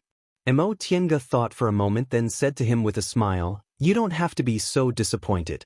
5 years ago, your grandmaster said he'd let me leave the mountain to travel after I finished my closed-door meditation for 5 years. Now, 5 years have passed. After a while, I'll take you back after I finish dealing with some chores. What do you think?" Yixinji was ecstatic. "Auntie, are you happy now?" Yixinji nodded repeatedly. "Thank you, Auntie." After thanking her, he hesitated for a moment. "But, Auntie, Didn't you say you didn't want the clan to know you? Mo Tiange smiled. My surname isn't Yi, so what's the matter? They won't be able to tell. You can just call me Martial Uncle at that time. Yi Zhenji was Master Daoist Shoujing's advanced inner disciple in name, so he should call her Martial Uncle. After comforting Yi Zhenji, Mo Tiange ended her cultivation and stepped out of the cave. 5 years had passed, and her cultivation level had reached the peak of the middle stage of the foundation building realm. She just needed some fated chances to break through to the late stage of the foundation building realm. However, Mo Tiange wasn't in a hurry. She was only 37 years old now. In terms of age, her cultivation level was already very high. Even Qin Shoujing was only in the middle stage of the foundation building realm when he was her age. She stepped into the main hall of Shangqing Palace. Lord Daoist Jinghe was sitting cross-legged in meditation. He fought with Master Song Feng 5 years ago, so his injuries weren't light. In the past few years, he had been recuperating. Fortunately, his cultivation level was high, so his dantian and meridians weren't injured. Mo Tiange stopped not far from him and called out, Master? Lord Daoist Jinghe opened his eyes. You're out of closed-door meditation? Mo Tiange nodded. In the past 5 years, she had been locked in her small cave and hadn't come out. Now that she came out, she naturally came out of closed-door meditation. She felt Lord Daoist Jinghe's divine sense sweep over her, but she was very calm. Her soul-refining art was already in the second layer. As long as he didn't deliberately use spiritual aura pressure to suppress her, she could still maintain her composure in front of nascent soul cultivators. After he finished examining her, Lord Daoist Jinghe nodded. Not bad. You're in the peak of the middle stage. Presumably, it won't be a problem for you to break through to the late stage in a few years. You actually practiced the soul-refining art to the second layer? I've never seen such an achievement in just a dozen years. Mo Tiange smiled. It's Martial Uncle Xianyin who's thoughtful. Disciple isn't afraid of qi deviation. Master, how's your injury? I'm fine. Lord Daoist Jinghe waved his hand indifferently. It's almost healed. Old Song Feng must have had a hard time these past few years. At that time, old Daoist Jinyang's meteorite hit him squarely. According to my estimation, he'll have to enter closed-door meditation for at least 10 to 20 years. In this case, I've made a profit. Seeing Lord Daoist Jinghe's proud expression, Mo Tiange shook her head helplessly. This master could probably only be serious once in a while. By the way, you just finished your closed-door meditation. The school's minor competition will be held in a few days. Do you want to participate? Mo Tiange hesitated. It's not good for me to go, right? The school's minor competition was mostly attended by ordinary disciples. The aura-refining minor competition was related to the foundation-building pill, and the foundation-building minor competition had other rewards. Generally speaking, elite disciples rarely participated in the minor competition. First, they were rewarded by their masters, so they wouldn't be greedy for that little bit of reward. Second, elite disciples who participated were mostly better than ordinary disciples, so ordinary disciples couldn't get any rewards. Although modesty wasn't a virtue in the cultivation world, there were still considerations in cultivation groups. Lord Daoist Jinghe said indifferently, "What's not good about it? If they lose to you, it's because they're incompetent." Mo Tiange was silent, obviously disapproving. Lord Daoist Jinghe glared at her. Fine, if you don't want to go, then don't. But you should go and join in the fun. It's good to compare notes with fellow disciples. Mo Tiange agreed, so she nodded. Yes, master. Mo Tiange knew that although she'd experienced countless battles, she didn't have many fights of magical powers after she built her foundation. Although she participated in the demonic beast riot, she managed to avoid the most chaotic 2 years in the virtual sky world. Moreover, almost all of her fights of magical powers were life-risking battles, so her intuition toward danger was better than ordinary cultivators. However, her skills were probably inferior to cultivators who often compared notes with each other. Now that she hadn't fought in 5 years of closed-door meditation, she should really study fights of magical powers. Mo Tiange walked out of Shangqing Palace and flew the white silk handkerchief to the main peak. The martial arts hall was located next to the Three Pure Hall on the main peak. Its scale was only slightly inferior to the most magnificent Three Pure Hall in the whole mountain, which showed how much the school valued it. Mo Tiange walked slowly inside. A disciple guarding the door saluted her. Grandmaster Mo, she had a certain prestige in Xianxia school now, so these disciples all recognized her. Soon, a supervising disciple came to greet her with a smile. Grandmaster Mo, did you also come to the martial arts hall to compare notes? Mo Tiange returned his salute and answered, I had nothing to do today, so I came to take a look. Grandmaster, this way please. The foundation building competition is inside. Thank you for your trouble. Mo Tiange followed the supervising disciple through the crowd and entered the inner room under other people's gazes. This outer room was where aura refining disciples competed. It was presided over by an aura refining supervising disciple and overseen by 2 foundation building cultivators. This inner room was where foundation building disciples competed. There was a core formation cultivator overseeing the competition, and the receptionist was also a foundation building supervising disciple. The supervising disciple led her to the supervising disciple, then excused himself. The supervising disciple took her identity tablet, recorded it, and said with a smile, This is Martial Uncle Mo's first time here, right? Mo Tiange nodded. When she arrived at Xianxia school, she was already in the peak stage of the aura refining realm and was about to build her foundation. After she built her foundation, she immediately encountered the demonic beast riot. When she came back, she became Lord Daoist Jinghe's official disciple. After being tossed around for 5 years, she was in closed-door meditation for 5 years, so she had no time to come to the martial arts hall. The supervising disciple said, Then I'll take Martial Uncle there. Thank you. As the supervising disciple led Mo Tiange, he explained, In fact, the rules of the martial arts hall are very simple. There's a ring in the lobby, and anyone can challenge someone. The winner has to stay on the ring and wait for others to challenge him. If you win 3 matches in a row, you can leave the ring. If 2 people want to have a private fight, they have to come to me, get a room identity tablet, and go to the wing over there. Of course, a supervising disciple must be present as a witness. A core formation martial uncle oversees the other room. If 2 people want to fight mercilessly, they have to ask for permission and can only fight under the witness of a core formation martial uncle. Mo Tiange nodded as she listened. This rule was very reasonable. Private fights required a third party to be present to avoid accidents and inexplicable reasons. In addition, if some methods were used to control the enemy, there might be casualties. If one didn't go all out, they wouldn't be able to display their full power. So a core formation cultivator was required to be present to ensure safety. As they talked, they arrived at the lobby. Mo Tiange looked around and saw a wide ring in the center of the lobby. Around 20 to 30 cultivators were either standing or sitting around it. The supervising disciple said, During the demonic beast riot last time, more than 100 foundation building martial brothers and sisters from our school died. Now there are less than 200 foundation building cultivators in our school. Otherwise, there would be at least 40 to 50 people here. Mo Tiange noticed the faint melancholy on the supervising disciple's face. Presumably, his relatives and friends died in the demonic beast war, so she smiled and said, The school's junior competition is about to start. Presumably, there will be a large number of foundation building fellow disciples this time. You're right. The supervising disciple also smiled. Martial Uncle Mo, please do as you please. I'll take my leave first. Mo Tiange returned the greeting and watched as the supervising disciple left. She then walked to the edge of the ring and found a place to watch the fight.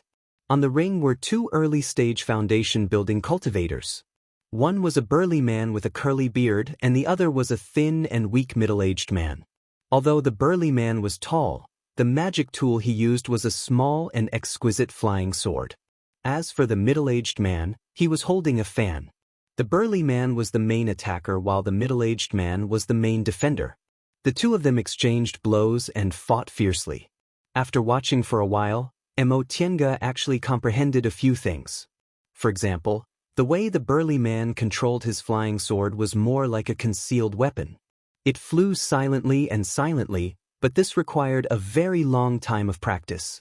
As for the middle-aged man, his fan was also mysterious. It was unexpectedly able to guide the burly man's spiritual aura, allowing him to repeatedly avoid danger. After watching with rapt attention for a while, someone patted Mo Tiange's shoulder.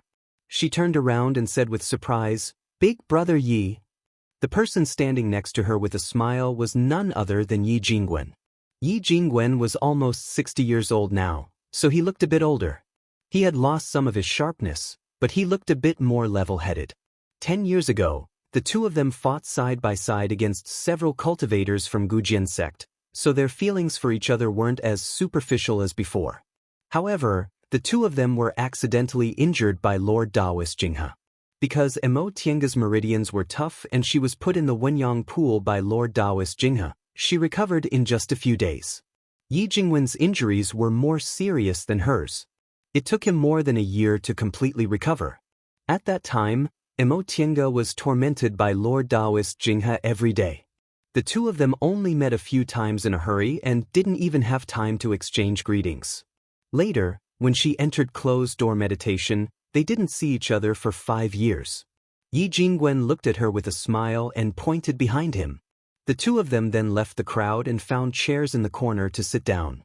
After they sat down, Yi Jingwen said with a smile, "Tiange, long time no see." "Yes, I just came out of closed-door meditation yesterday." Yi Jingwen's divine sense swept over her and he asked in surprise, "You've reached the peak of the middle stage." Mo Tiange nodded. "I was lucky. My closed-door meditation this time went very smoothly." Yi Jingwen stared at her expressionless face and sighed. "I heard your aptitude was excellent, but I didn't believe it at first. Now I have to believe it. When I met you, you were only a little girl in the second layer of the aura refining realm. I was already in the foundation building realm, but now you've actually surpassed me." In the past few years, Yi Jingwen's cultivation level had also advanced, but his progress wasn't as obvious as Mo Tiange's. He also spent some time healing his injuries, so he was still a bit behind now. Mo Tiange shook her head and said with a smile, "Big brother Yi, don't laugh at me. I'm only where I am today because of fated chances." If she hadn't met Zhong Muling by chance, she would still have wasted spiritual roots and would probably still be in the early stage of the foundation building realm. After she built her foundation, she didn't have the art of the origin, so even the effect of the art of Sunu was greatly reduced. The spiritual aura she absorbed almost couldn't be retained in her body. Now that she obtained the art of the origin and cultivated in the virtual sky world, she finally understood how big the gap between wasted spiritual roots and geniuses with single or mutated spiritual roots was. If she could only retain 10% of her spiritual aura before, now she could retain 90%. This terrifying 9 times made her realize that if she hadn't met Zhong Muling and obtained the art of the origin, she probably wouldn't have been able to advance to the core formation realm for the rest of her life. Yi Jingwen naturally didn't know about her rueful feelings. Upon hearing her modesty, he gave her a sidelong glance and said, "I told you years ago that fated chances are also strength. Why deny it?" He paused for a moment then asked, "Tiange, did you come to the martial arts hall to compare notes?" "I rarely fought after I built my foundation, so I wanted to compare notes with my fellow disciples and gain some experience in fights of magical powers." "That's not bad. In fights of magical powers, experience is more important than talent. Cultivation geniuses might not be good in fights of magical powers, but cultivation geniuses might not be weak in fights of magical powers if they practice more." "So Big Brother Yi often comes to the martial arts hall?" Mo Tiange asked with interest. She knew Yi Jingwen before, but she didn't have a deep friendship with him and never saw him fight of magical powers. Later, when she met him at Qianmen Ridge in Mount Tianhua and fought side by side, she realized he was also a decisive person. It seemed he was very interested in fights of magical powers. Sure enough, Yi Jingwen nodded. "I usually come to the martial arts hall when I'm free. For sword cultivators like us, fighting of magical powers is more important than fighting of magical powers. I'm afraid every sword cultivator is combative, right? Yi Jingwen couldn't help but smile. You're right. If I wasn't combative, I wouldn't have chosen to be a sword cultivator. The two of them smiled at each other. After sitting idly for a while, Yi Jingwen said, right, since you came here to compare notes and I don't want to go to the ring right now, how about we fight? Sure.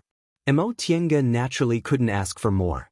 Yi Jingwen's fighting strength surpassed that of ordinary middle-stage foundation-building cultivators, and he was also very experienced, so he was naturally an excellent opponent.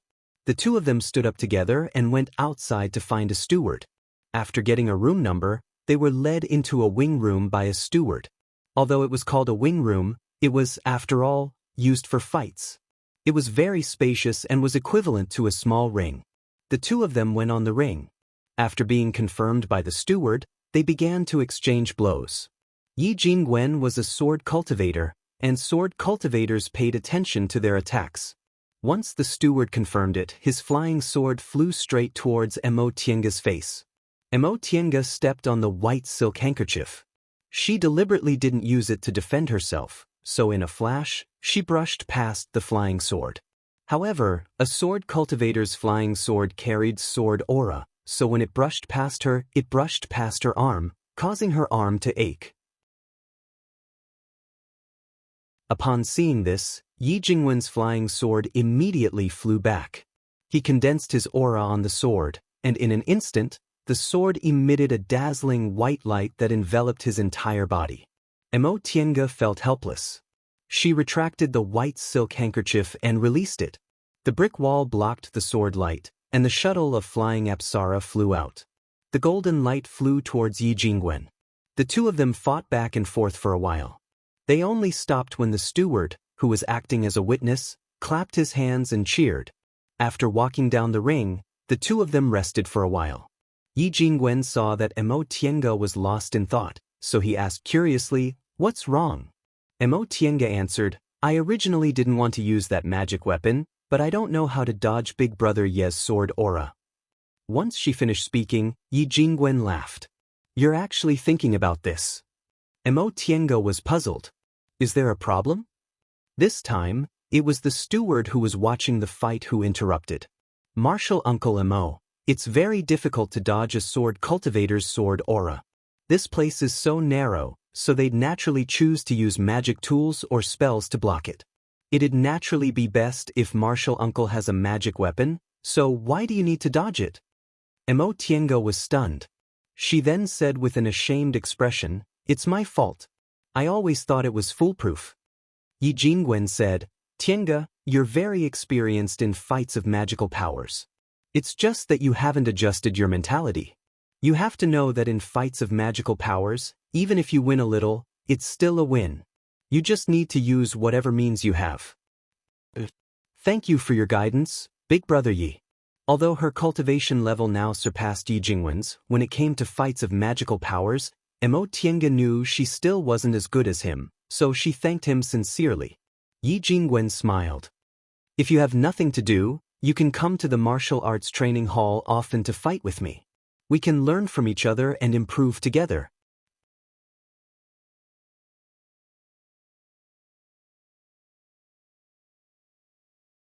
Chapter 152.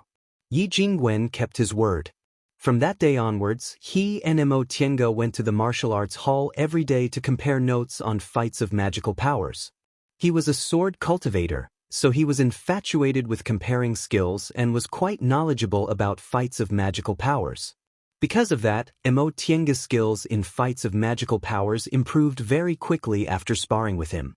More than a month later, relying on the advantage of magic weapons, Mo Tiange was able to win 2 out of 3 matches.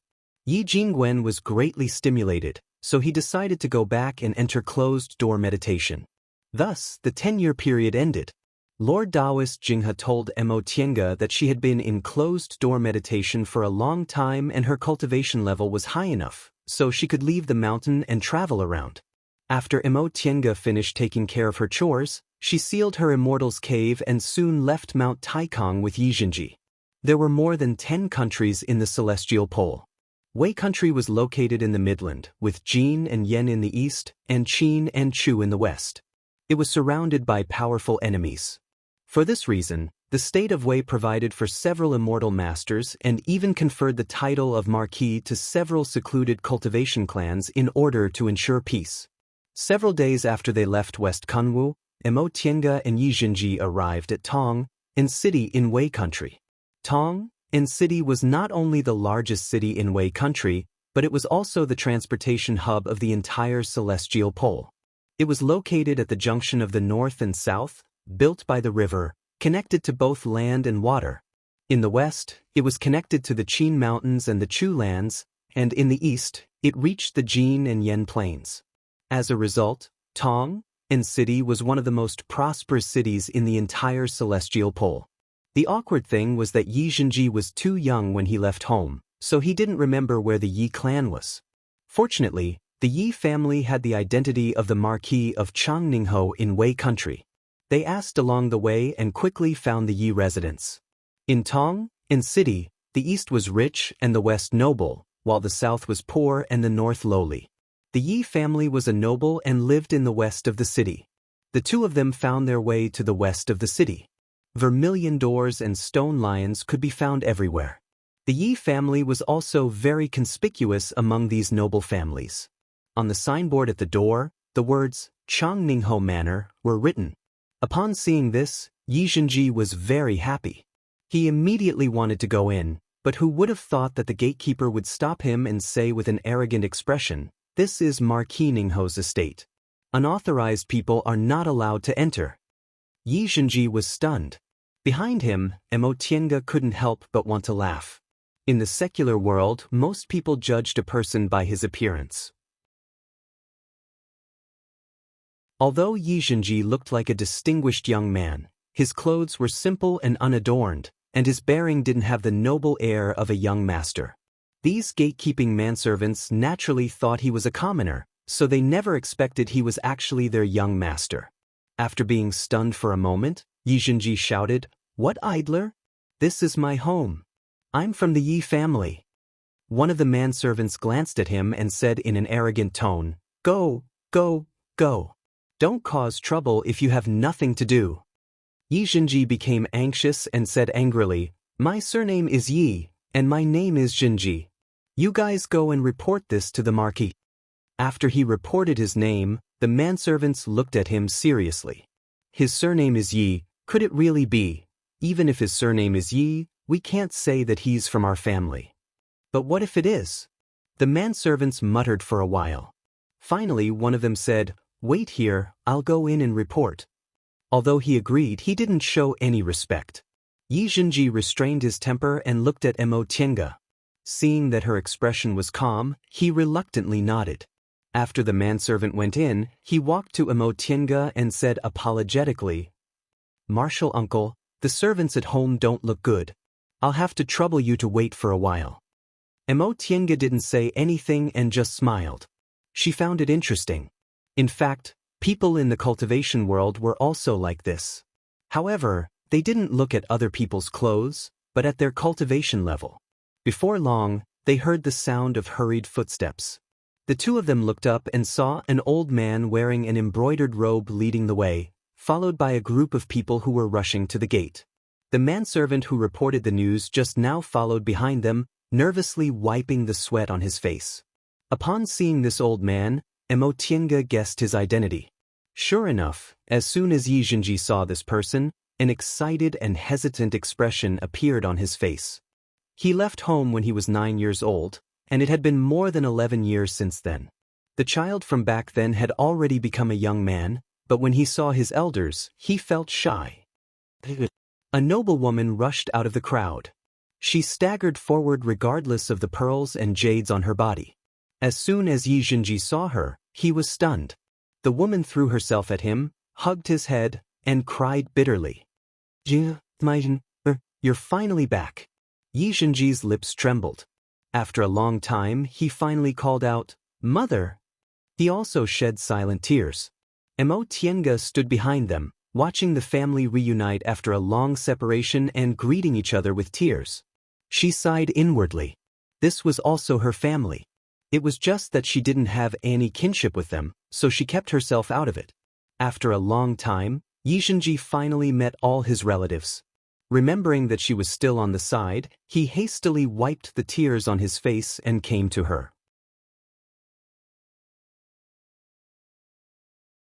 Martial uncle, this is my family. Upon hearing him calling her martial uncle, everyone in Yi clan hurriedly changed their expressions and looked at her. Tiange had already swept them with her divine sense. There were several cultivators among the people of Yi clan, but their spiritual roots were quite weak. The one with the highest cultivation level was only in the third layer of the aura refining realm. He was the old man who took the lead. When these cultivators sensed her hidden cultivation level, they all had respectful expressions on their faces. They asked Xianxia just now and knew his cultivation level was in the 10th layer of the aura refining realm. Since he called her martial uncle, they knew Tiange must be a cultivator in the foundation building realm or higher. Although she looked like she was only 18 or 19 years old, they didn't dare to neglect her. Martial uncle, let me introduce you. This is my grandpa, Xianxia said as he led Tiange to the old man who took the lead. This old man had gray hair, but he was in good spirits. After all, he was a third-layer aura refining cultivator and had lived in the secular world for many years, so he was very experienced. He cupped his hands respectfully. This old man is Yi Cheng, the head of Yi clan. Greetings to senior. So this was the Yi Cheng second uncle mentioned. In terms of seniority, he was several generations lower than her. Tiange calmly accepted his greeting and nodded in return. Xianxia continued to lead her to the next middle-aged man. This is my father. Junior Yi Zhuan greets senior. This person was also a cultivator, but his cultivation level was only in the first layer of the aura refining realm. Xianxia then pointed at the woman who hugged him and cried bitterly a moment ago and said, "This is my mother." The noble woman bowed with a grateful expression. "I can't thank senior enough for taking care of my family's gen." Tiange finally raised her hand. "Madam, you don't need to be so polite. Since I'm his master's elder, I naturally have to take care of him." Soon after, several other people saluted her one by one. After a long time, the greetings were finally over. Yi Cheng cautiously invited Tiange to sit in the hall and dismissed the unnecessary people, leaving only a few important people to sit with her. Once they were seated, Yi Cheng said to Xianxia, "Jin, why don't you introduce this martial uncle of yours?" When Xianxia met his relatives before, he only said that Tiange was his martial uncle and that she took good care of him. This time, he wanted to go down the mountain, so she especially brought him here. Upon hearing what Xianxia said, Xianxia hastily stood up. "Grandpa Patriarch, this martial uncle is my Grandmaster Jinghe's last disciple. My master has always been in closed-door meditation, so it's always martial uncle Mo who's been teaching me. She's really my teacher." "Oh." Upon hearing what he said, everyone in the hall looked at Tiange in a different light. In other words, although she was a martial uncle, she was no different from a master. Moreover, she was the last disciple of a nascent soul grandmaster at Xianqing School. From this, it could be seen how talented she was and how honorable her status was. Weak cultivators like them who couldn't stay in Kunwu definitely couldn't imagine her. Yi Cheng once again stood up. "Turns out senior has such a great kindness toward my Jin. This old man thanks senior here." "No need to be like this," Tiange said with a smile. "Xianxia is a sensible and well-mannered child. Although he's lacking in talent, he's diligent and studious. Sooner or later, he'll become a great person." Yi Cheng was very excited to hear Tiange's evaluation. If he can become a great person, it's his good fortune and also thanks to senior. After the two of them chatted like that, Yi Cheng asked again, "Senior, do you have something to do in the secular world? Although this old man's cultivation level is low, I have some status in the secular world.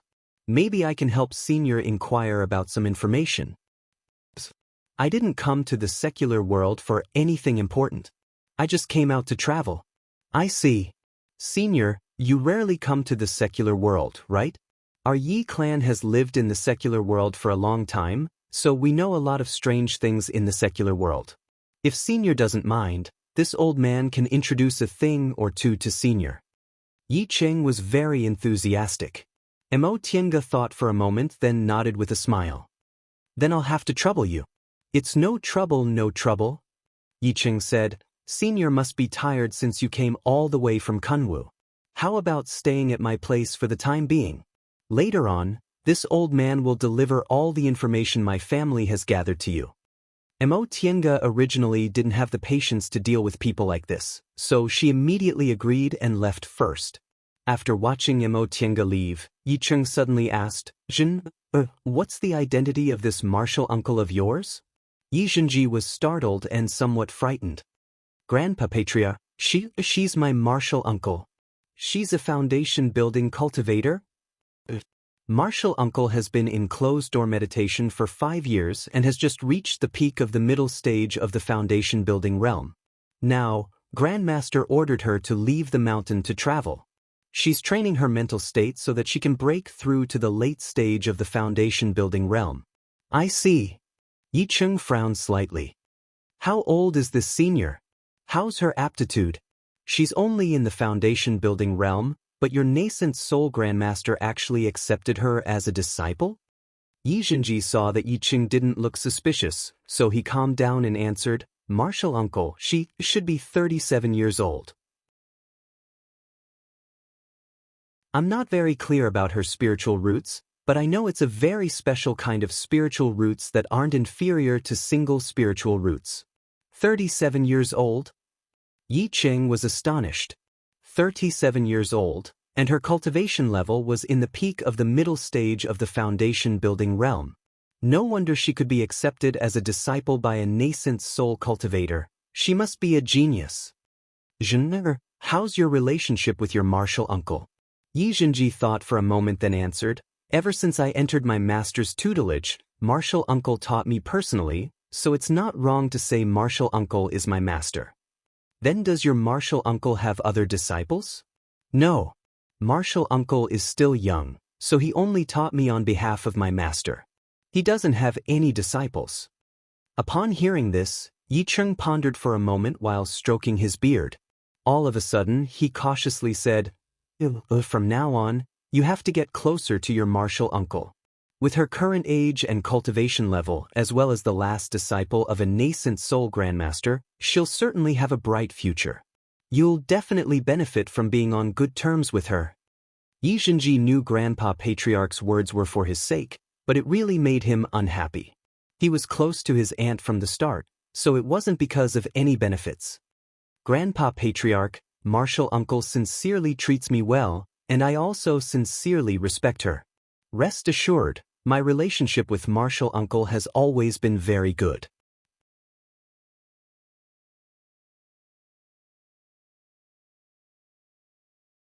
Chapter 153. Knock knock. 2 soft pecking sounds came from outside the door. Mo Tiange stopped cultivating. She swept the door with her divine sense and removed the restriction outside. Please come in. The one who pushed the door open was Yi Zhenji's mother, Madame Yen.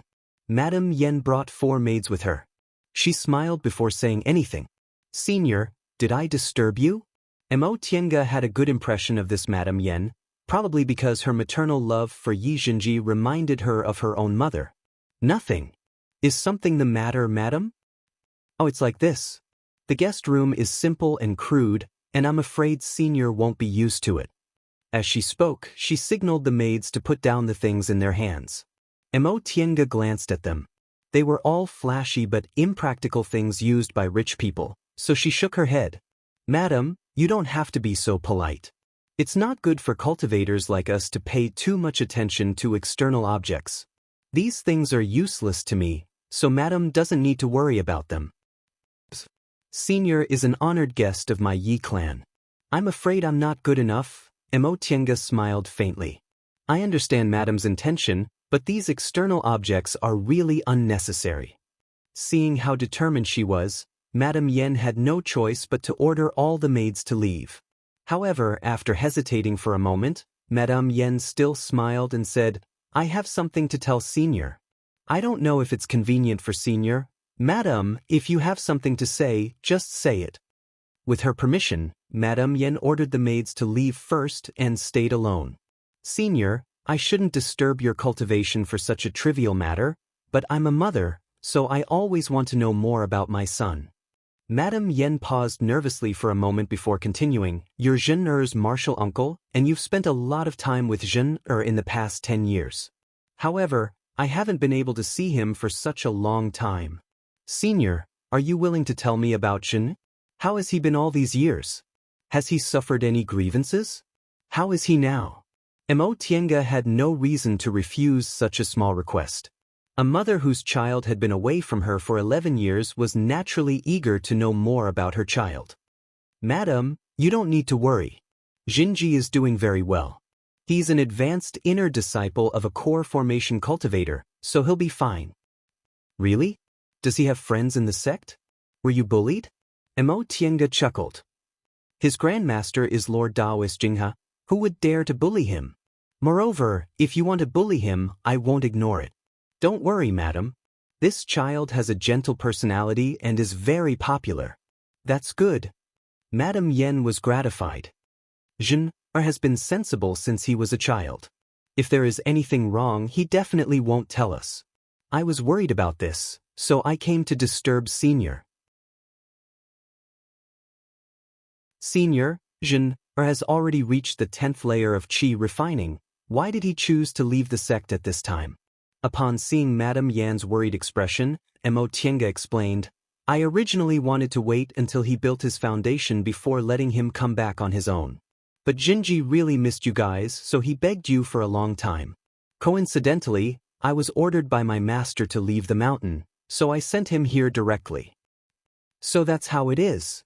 Madame Yan's gaze swept over Tiange, then she suddenly asked, Senior, you look so young. May I know how old you are? This question was indeed a bit abrupt, so Tiange was startled. Her age wasn't something she couldn't say, so she answered, I'm 37 years old now. Senior's age is similar to mine, but you look like a 17 or 18-year-old girl. You really make mortals like me envious.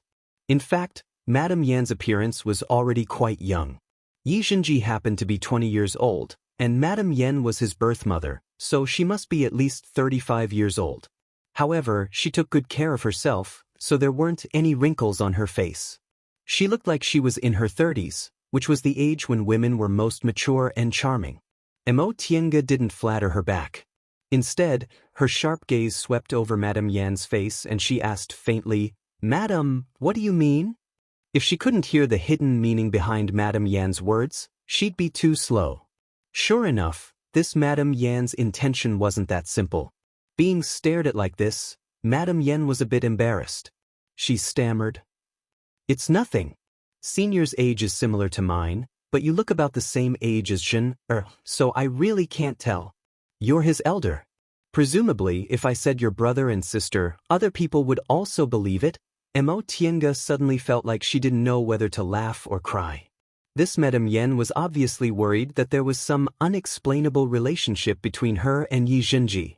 Nevertheless, Tiange's expression didn't change. She just stared straight at Madame Yen. Madame Yen was only a mortal. Under Tiange's inadvertent spiritual aura pressure, she had no ability to resist at all, causing her to break out in a cold sweat. She hastily grabbed a handkerchief to wipe her sweat, but she couldn't even lift her hand.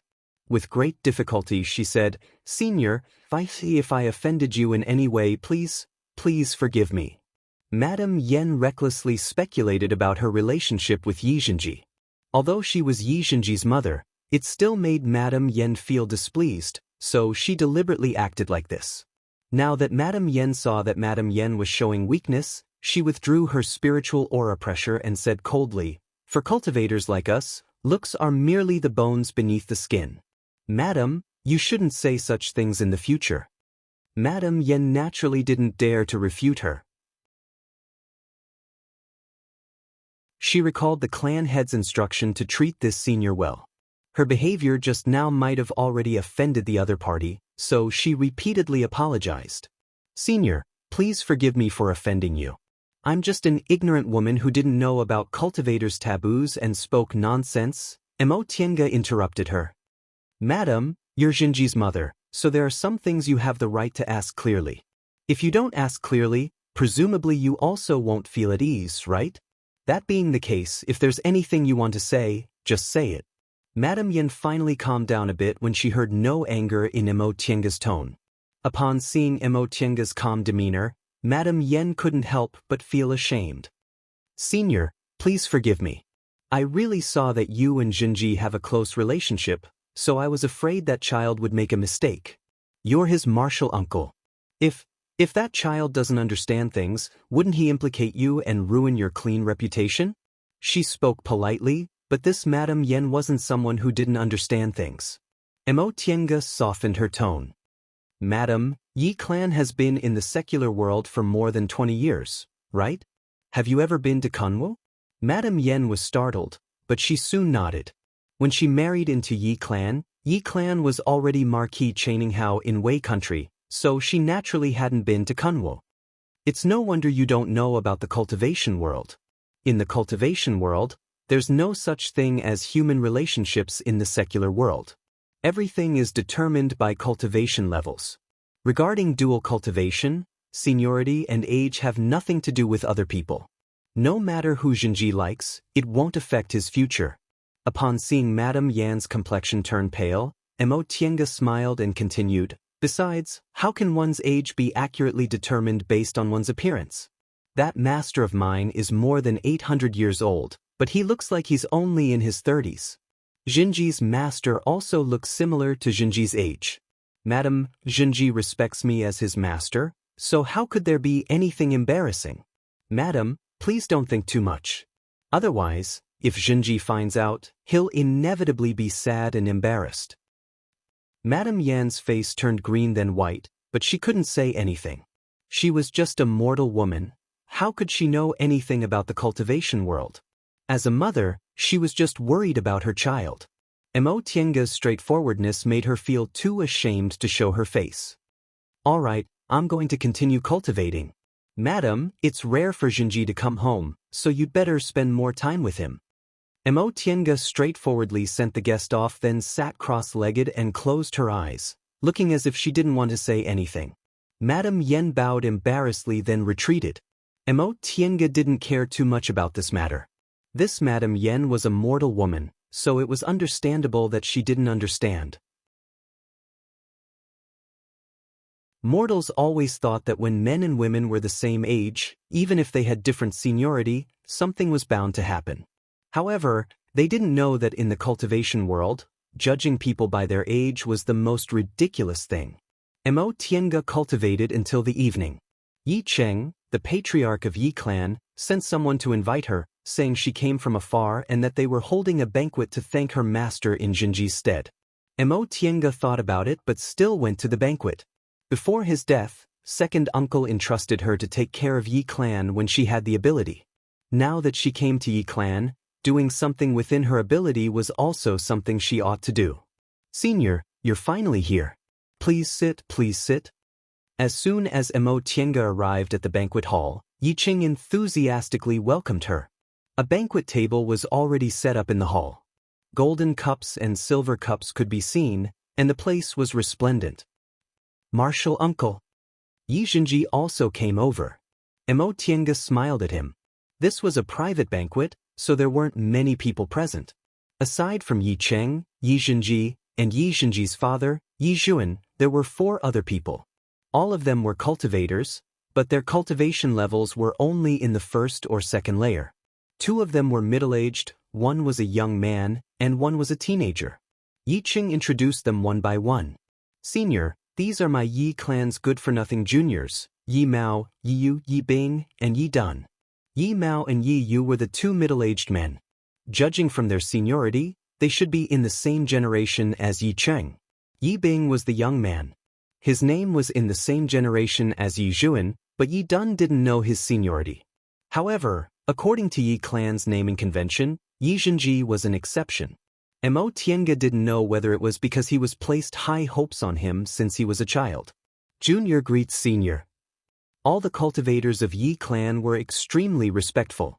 Mo Tiange was impatient with these things, so she said, "We're all cultivators, so we can dispense with these common customs."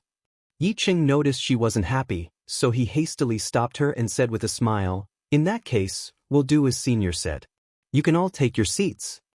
Everyone from Yi clan took their respective seats. Yi Ching gave the order to start the banquet, and a maid immediately came forward to open the lids of the bowls. Delicacies from the land and the sea were all extremely luxurious. Yi Ching said humbly, "This old man knows senior has already transcended the mortal world. It's just that we've been in the secular world for a long time, so we can't bring out anything good. Although these foods are from the secular world, they can still be considered delicious." Mo Tiange smiled faintly. "Patriarchy, you don't have to be so polite." "Yes, Grandpa Patriarch," Yi Zhenji said. "Martial Uncle won't blame us." Seeing this, Yi Ching couldn't help but criticize him. "Child, no one will blame you for being too polite." Yi Zhenji wasn't convinced. Just as he was about to say something, Mo Tiange stopped him and said with a smile, "Your Grandpa Patriarch is right. If you want to interact with others, you'd better behave like this. But there's no need for that today. Patriarchy, I watched Zhenji grow up, so I don't treat you as outsiders. You can dispense with these empty formalities." Upon hearing the words, "I don't treat you as outsiders," Yi Ching instantly felt comfortable. He smiled and nodded repeatedly. "Since senior said so, we'll do as you say." Soon after, everyone persuaded Mo Tiange to drink some wine and began to chat with her. Yi clan had left Kunwo for several decades.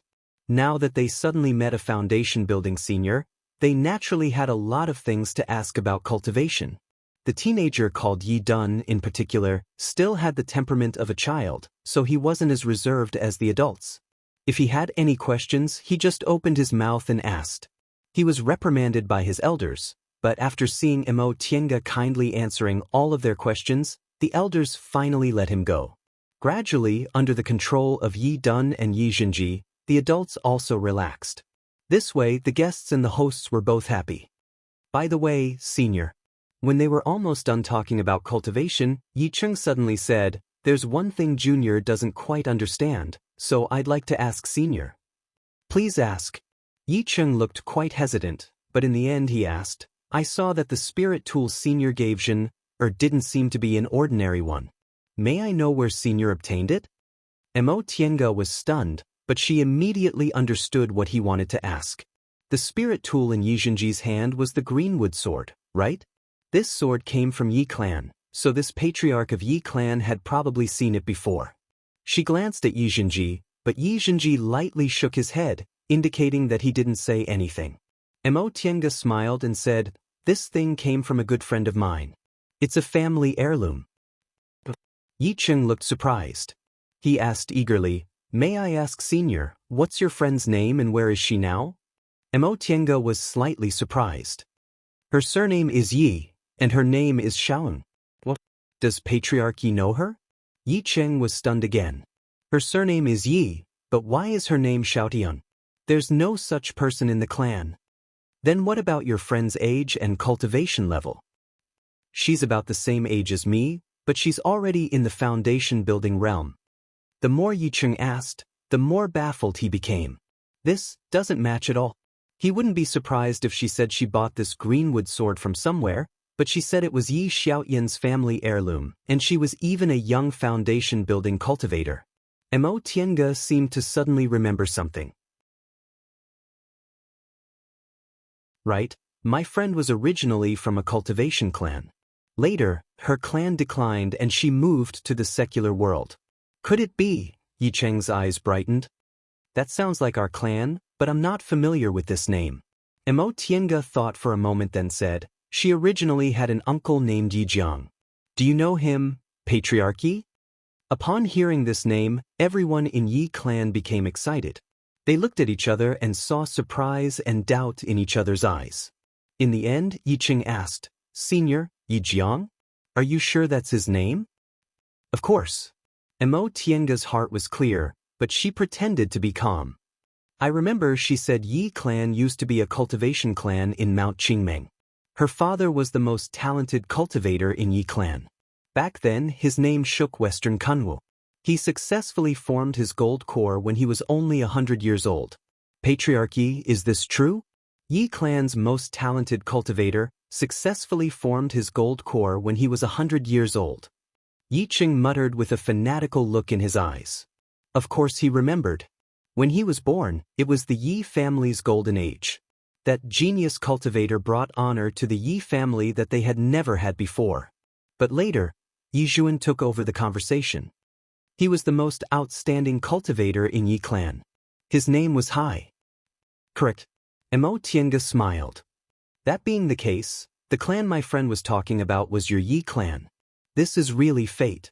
Unfortunately, I haven't seen my friend for a long time. I don't know where she is now, so I can't tell her.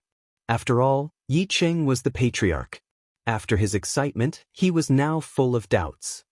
But our granduncle didn't leave any descendants. I'm not sure about that. Emo Tienga simply pushed the matter aside. She wanted to play the role of an outsider, so she naturally couldn't say too much about some things. Everyone in Yi clan looked at each other and gradually calmed down. That's right. That granduncle didn't leave any descendants, so how could there be a cultivator from Yi clan? In the end, Yi Qing said, "Senior, do you know how your friend's uncle is now? Can you get in touch with him?" Upon hearing this question, Emo Tienga's eyes flashed with a hint of hidden sorrow. She said faintly, "Her uncle has already passed away." What? Everyone in Yi clan was startled. Yi Zhuan cried out involuntarily, "How could that be? That granduncle is only a little over 300 years old, right? According to the lifespan of a foundation-building cultivator, he should still be alive." Correct. It's more appropriate to say that her uncle died because of his death. Emo Tienga's gaze fell on the void with an indifferent expression. The two of them were being chased by other cultivators. In order to protect her, her uncle was seriously injured, so his lifespan was sharply reduced. That's why he passed away. After she finished speaking, the hall became silent. Yi Cheng's expression was gloomy. This kind of thing happened too often in the cultivation world. Individual cultivators without any backing were very likely to encounter this kind of thing. In other words, the last real cultivator in Yi clan was also gone?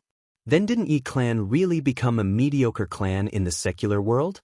Even when they were forced to move out of Mount Qingmeng, Yi Qing didn't have this kind of desolate feeling back then. He always felt that Yi clan was different from those so-called cultivation clans in the secular world because they still had a foundation-building elder who was still alive.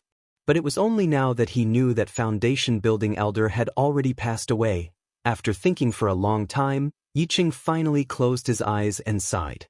He was already more than 70 years old.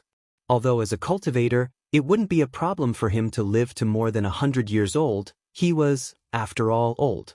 He originally thought that if Zhen-O was successful and got in touch with that granduncle, Yi clan would still have a chance to return to Kunwu. But now, even if Zhen-O could build his foundation, how could Yi clan return to Kunwu without an experienced cultivator? Besides, it was still unknown whether Zhen-O could build his foundation or not. Could it be that Yi clan would really decline in his hands? Senior, is this true? Of course it's true. Emo Tienga's expression was indifferent. Yi Zhenji was the only one who noticed the sadness under her expressionless face. He gently touched her, then called out in a low voice, "Martial uncle?" Emo Tienga shifted her gaze and smiled at him. There was a meaning in her smile that Yi Zhenji couldn't understand. Yi Qing muttered, "So, our Yi clan can't return to Mount Qingming." He suddenly cheered up. "Senior, that friend of yours, has he really built his foundation now? Can you contact him?" "I can't."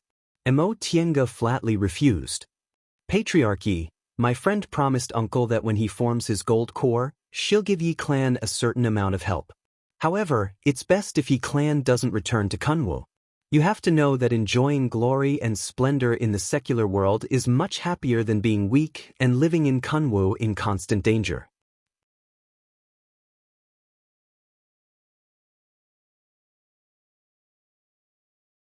Chapter 154. As the wind blew, a small brown spiritual beast whimpered and rushed to bite Emo Tienga's sleeve. Emo Tienga patted its head softly. Don't make trouble. Be quiet for a while. The inferno beast blinked its black eyes, then lowered its head and sat motionlessly next to her. Amused by its aggrieved expression, Emo Tienga couldn't help but pat it again. What's wrong? Do you think Xianxia spoils you more when you're with him? The inferno beast whimpered, but it was unclear whether it agreed or disagreed. Emo Tienga once again stroked its head. She stared at the flowing stream and heaved a sigh. I'm not a good master. I only let you cultivate on your own and help me concoct medicinal pills, but I never played with you. The inferno beast whimpered, bit the hem of her sleeve, and swayed it as if it was acting spoiled. Emo Tienga smiled and said softly, Xiahua, stay with Xianxia, okay? Upon hearing that, the inferno beast raised its head and stared at her face, seemingly not understanding why she said that. There's no spiritual beast contract between us. The reason why you're so close to me is because the virtual sky world and my divine breath are connected. You've lived here for a long time, so you naturally sensed me. You watched Xianxia grow up.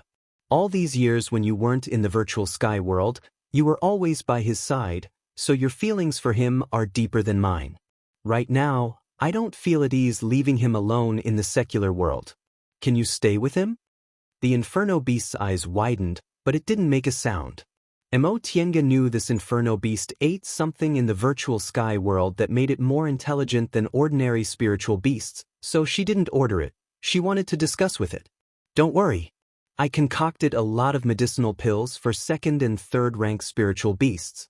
I'll give them to Xianxia, and you won't have any problems cultivating. I'll be gone for at least 3 years or at most 5 years, so I'll be back before you advance. This was what she thought about for a long time. Without the inferno beast, it would only be inconvenient for her to concoct medicinal pills. However, Xianxia hadn't built his foundation yet, so she didn't feel at ease leaving him alone in the secular world. It was better to keep Xiahua by his side. With a second-rank spiritual beast, even if he encountered danger, he would be fine. The inferno beast lowered its head and whimpered a few times. It was a little depressed, but it did not object. Emo Tienga chuckled. She took out several medicinal pills and fed them to it. She then heaved a sigh and said, I'd better leave first. Clan, I can only help them this much. Unless, one day, a large number of descendants with spiritual roots appear and are able to support a clan, or if I form my nascent soul, I can protect them. At present, I don't have enough strength. Telling them my identity will only cause more trouble. I hope Shinma understands what I'm thinking. Auntie! Yi Xianxia's voice came from outside. Emo Tienga raised her hand. With a flash of light between her eyebrows, she arrived in reality. Once the restriction was opened, Yi Xianxia stepped inside. When he saw her, he smiled and said, Auntie, it wasn't easy for us to leave the mountain, but you're cultivating again. Emo Tienga smiled and shook her head. I'm used to it. In the past, his aptitude was too poor, so he could only make up for it with hard work. Now that his aptitude was good, he was more worried that he would be too lazy to cultivate and waste his good aptitude. When Yi Xianxia came in and opened the restriction again, she asked again, What's wrong? Aren't you accompanying your family? It'll be hard to see them in the future. Upon hearing this question, Yi Xianxia sat down on the table gloomily. Don't mention it. I was talking with my father and the others, but I couldn't get used to it, so I came out. Couldn't get used to it? Emo Tienga was puzzled. She raised her chin and said, Sit properly on the chair. Yi Xianxia obediently got down from the table, pulled a chair and sat in front of her. He said with a puzzled tone, I'm baffled. I remember when I was a child, my father was also very diligent in cultivating. Why is he like this now? What? Yi Xianxia paused for a moment, then said with some annoyance, My father always talks to my uncles about eating, drinking, having fun, and playing politics. I don't want to listen, so I said I was looking for Auntie. Seeing Yi Xianxia's unhappy expression, Emo Tienga smiled and said softly, Xianxia, how old is your father this year? How's his cultivation level? Yi Xianxia was stunned. My father, is already 45 years old, but he's still in the first layer of the aura refining realm. Seeing that he seemed to have understood something, Mo Tiange said with a smile, although your aptitude isn't outstanding at Xianxia school, you still have hope in cultivating. For individual cultivators in the secular world without good spirit veins and medicinal pills, it's hard for them to advance in the aura refining realm even after dozens of years of hard cultivation, let alone building their foundation. It's not that your father and the others don't want to advance, but they don't feel hope. But Yi Xinji wanted to say something, but he felt he couldn't refute her.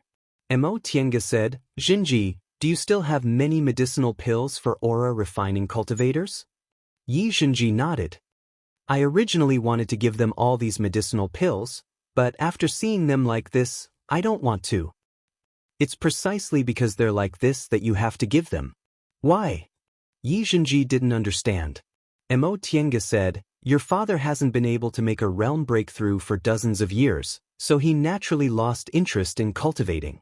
If you give them medicinal pills now and let them see the hope of advancing, their hearts will naturally return to cultivating. They're not mortals. What else in this world is more attractive to them than advancing their cultivation realm? Yi Xinji suddenly understood. Right? Why didn't I think of that? Mo Tiange thought for a moment and said, you shouldn't give them too much. It'd be best if you tell them that when they send people to Mount Taikong in the future, you'll also send them medicinal pills and the like. That way, although they're in the secular world, they'll still feel the hope of cultivating. At that time, they'll naturally put their hearts into cultivating. Auntie, you're really thoughtful. Yi Xinji jumped up. I'll go right now. Wait. Yi Xinji stopped. Auntie, what's wrong? You can talk about this later. Right now, I have something to tell you. Mo Tiange said calmly, I came to Yi Clan this time just to send you off. Now that you've safely arrived, I'll leave tomorrow. Yi Xinji was a bit flustered. Auntie, are you going to let me stay here alone? Mo Tiange showed a faint smile. What? You don't dare? Yi Xinji was stunned and felt a bit embarrassed. For 10 years, he'd never left his aunt's side, so he immediately panicked. After calming down, he said, Annie, I'm just a bit not used to it. Can't you stay a bit longer? Leaving sooner or leaving later, it's all the same. Mo Tiange reached out her hand, wanting to stroke his head like she did when he was a child. However, when she saw how big he was now, she withdrew her hand. Don't worry. I'll leave Xiaohua with you. Nothing will happen. I'm not afraid something will happen. Yi Xinji looked at her pitifully. Auntie, I don't want you to leave. He was already an adult, yet he still had this kind of expression. Mo Tiange couldn't help but laugh. You're already so big, yet you're still acting like a child. Yi Xinji rubbed his nose and also laughed. Knowing Mo Tiange was determined to leave, he settled for the next best thing. Auntie, how about I go with you? I'm going to travel, not to play, Mo Tiange explained patiently. If I take you with me, firstly, I don't know when I'll go back, and it'll be bad if I affect your foundation building. Secondly, I might go to some dangerous places, and I don't have enough strength to guarantee your safety. Yi Xinji didn't say anything. He wasn't an insensible child. He knew what Mo Tiange said was the truth, but he was just reluctant to part with her. All right, Auntie knows you're sensible. It's not like we won't come back. For us cultivators, we'll be separated for hundreds of years, let alone several years. The higher our cultivation level, the more it's like this. You have to get used to it. I understand. Yi Xinji nodded honestly. How could he not understand these principles? Cultivators cultivated longevity, but the most important thing to get used to in longevity was separation and loneliness. Small cultivators like them were fine. At most, they would enter closed-door meditation for more than a year. For cultivators above the core formation realm, they could easily enter closed-door meditation for dozens of years, or even hundreds of years. Cultivating to become an immortal was also about cultivating loneliness. Those who could not endure loneliness would ultimately not be able to cultivate the great Tao. Auntie, you have to be careful on the road. Send me messages often, or I'll be worried. Tiange smiled. Although she was lonely, it was still warm to have someone caring for her. And you have to cultivate well. You can't neglect it, but you also can't be impatient. If you have any problems, go ask your grandmaster. Although your grandmaster has a strange temper, he sincerely supports the younger generation. If he says something, you must listen to him. I understand. Yi Zhenji nodded. He thought for a moment, then asked, by the way, Auntie, what if my master comes out of closed-door meditation? Tiange raised her eyebrows. Master is master. Is there still this and that? Yi Zhenji touched his head, then said innocently, I said he's my master, but I've never seen him until today. Auntie is my real master. That master is just a cheap master I picked up. Hearing this title, Tiange couldn't help but burst into laughter. Cheap master? The aunt and nephew duo really agreed on this point. Their masters were all picked up by others. By the way, Auntie, what does my master look like? Hualing said he saw him when he was a child, but he can't remember him clearly. Other senior martial brothers and sisters all say I'm lucky. My master is second to none among the younger generation in Xianxia school. He's already in the late stage of the core formation realm. If he succeeds in forming his nascent soul within 100 years, then I'll be really lucky. In any case, I'm too lucky. Yi Zhenji felt his words were too vulgar, so he hurriedly changed the subject. Tiange was speechless. That was true. There was a world of difference between the advanced inner disciple of a core formation cultivator and the advanced inner disciple of a nascent soul cultivator. If Qin Shoujing really succeeded in forming his nascent soul, although Zhenji was only under his name, he would still be extraordinary. At that time, his disciple rations, Immortal's cave, and resources would all be greatly different from what they were now. When she was still taught by martial uncle Xianin, she only had a bit of money. However, after she became Lord Daoist Jinghe's official disciple, her current net worth wasn't inferior to that of a core formation cultivator from an ordinary cultivation group.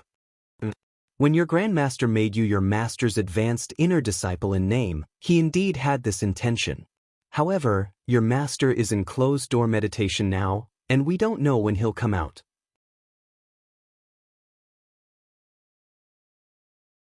If he only forms his nascent soul and comes out after several hundred years, it won't be too bad for you. That's true. Yi Zhenji scratched his head. In any case, he didn't have high hopes for that, so he didn't feel depressed. The one who really taught him how to cultivate was his aunt. In any case, it didn't matter if he had that cheap master or not. Auntie, you haven't told me what my master looks like. Tiange chuckled. What if I say I've never seen him before? Yi Zhenji's eyes widened. How could that be? They said the relationship between you and master isn't ordinary. Oh. Tiange frowned slightly. How is it not ordinary? What did they say? Auntie, you were originally recommended into the school by master. Grandmaster only accepted you as his disciple because of master. That's about it. Tiange's expression softened. When I entered the school, your master was already a core formation cultivator, so why did he have to appear in person? Yi Zhenji thought for a moment, then nodded. That's true, they're right. Your master is the cultivator with the highest chance of advancing to the nascent soul realm among the younger generation of Xianxia school. With his cultivation speed, it's not impossible for him to advance to the nascent soul realm in about 100 years. It's fine if your master doesn't come out of closed-door meditation during this time, but if he happens to come out, you still have to treat him with respect. This is also your grandmaster's idea. And Yi Zhenji paused for a moment, then said, but I already have an aunt. Master's only my master in name. Tiange smiled bitterly at his childish words. Auntie's age and cultivation level are clear for all to see. Not to mention anything else, you'll only be building your foundation in about 10 years, so I definitely won't be able to advance to the core formation realm during this time, so I won't be able to help you that much. I'm not that materialistic. Yi Zhenji shouted. If it wasn't for Auntie, I wouldn't be who I am today. No matter how good that cheap master is, what does it have to do with me? Tiange felt both happy and worried when she heard this. She was happy because in the past 10 years, she didn't teach this child to have a profit-seeking character, but she was worried because he didn't have enough experience and was too childish. In the end, she still warned him, "You can forget about this in private, but you can't say it outside." "I know. Don't worry, Auntie. Is there anything else you're not clear about?" Upon hearing her question, Yizhenji moved closer to her. "Auntie, you have to come back soon.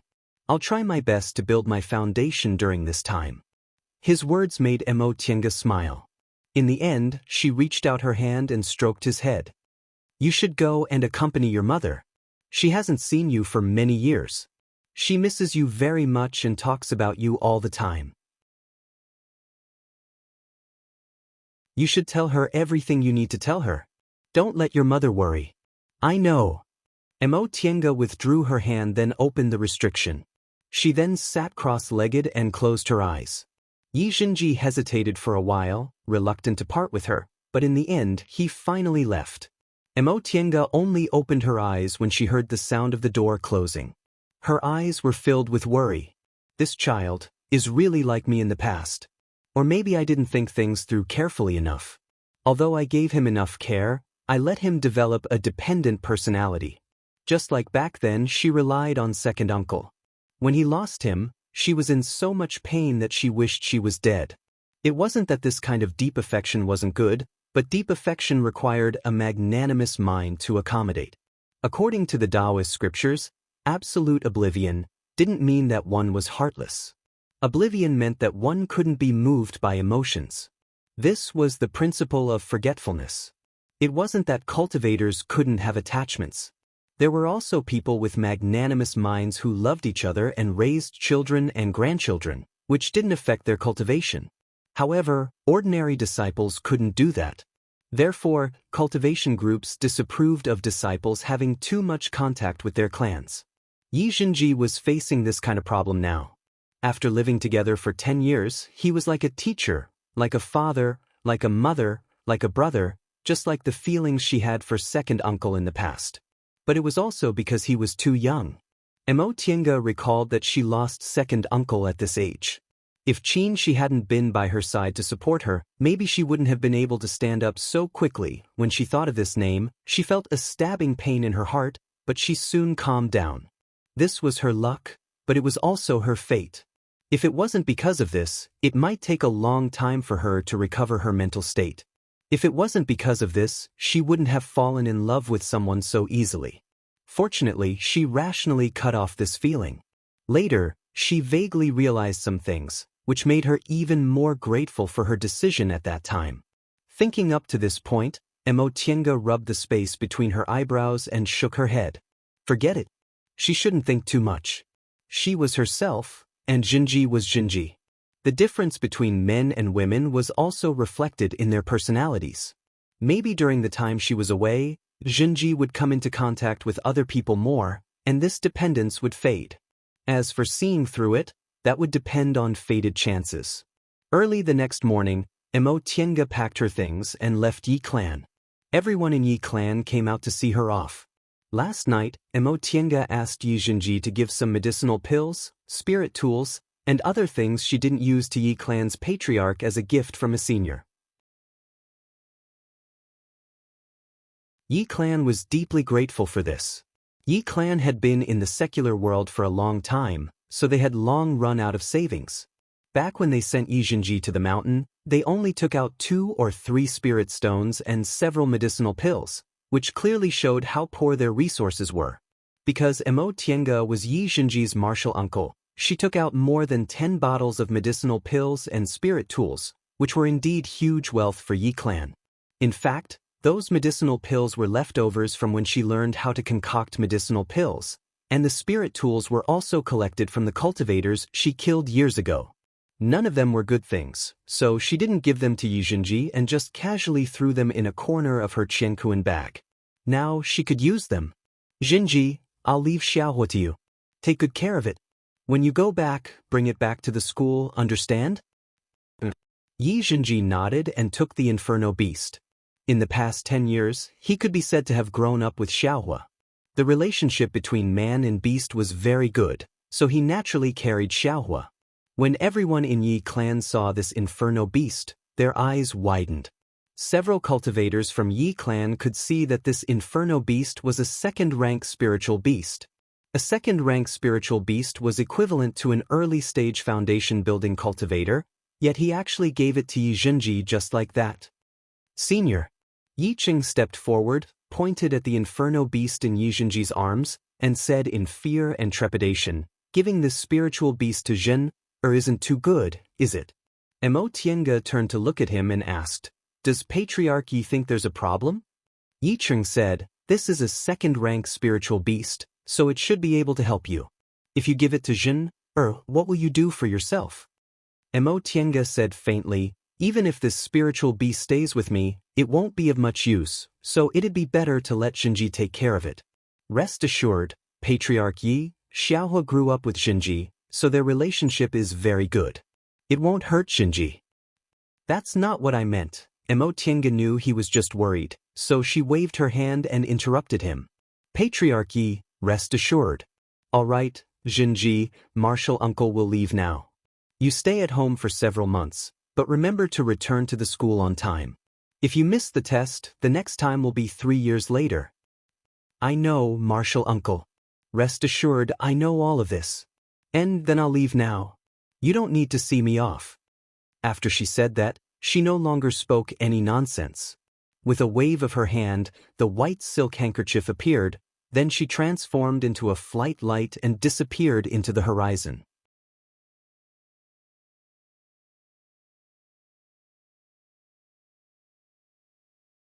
Chapter 155. The white silk handkerchief rose up and a flight light flashed by. This kind of flying technique made the low-level cultivators of Yi clan extremely envious. When the other cultivators in Tong and City felt the pressure of a foundation-building cultivator, their expressions changed. Only when the pressure was far away did they dare to look around.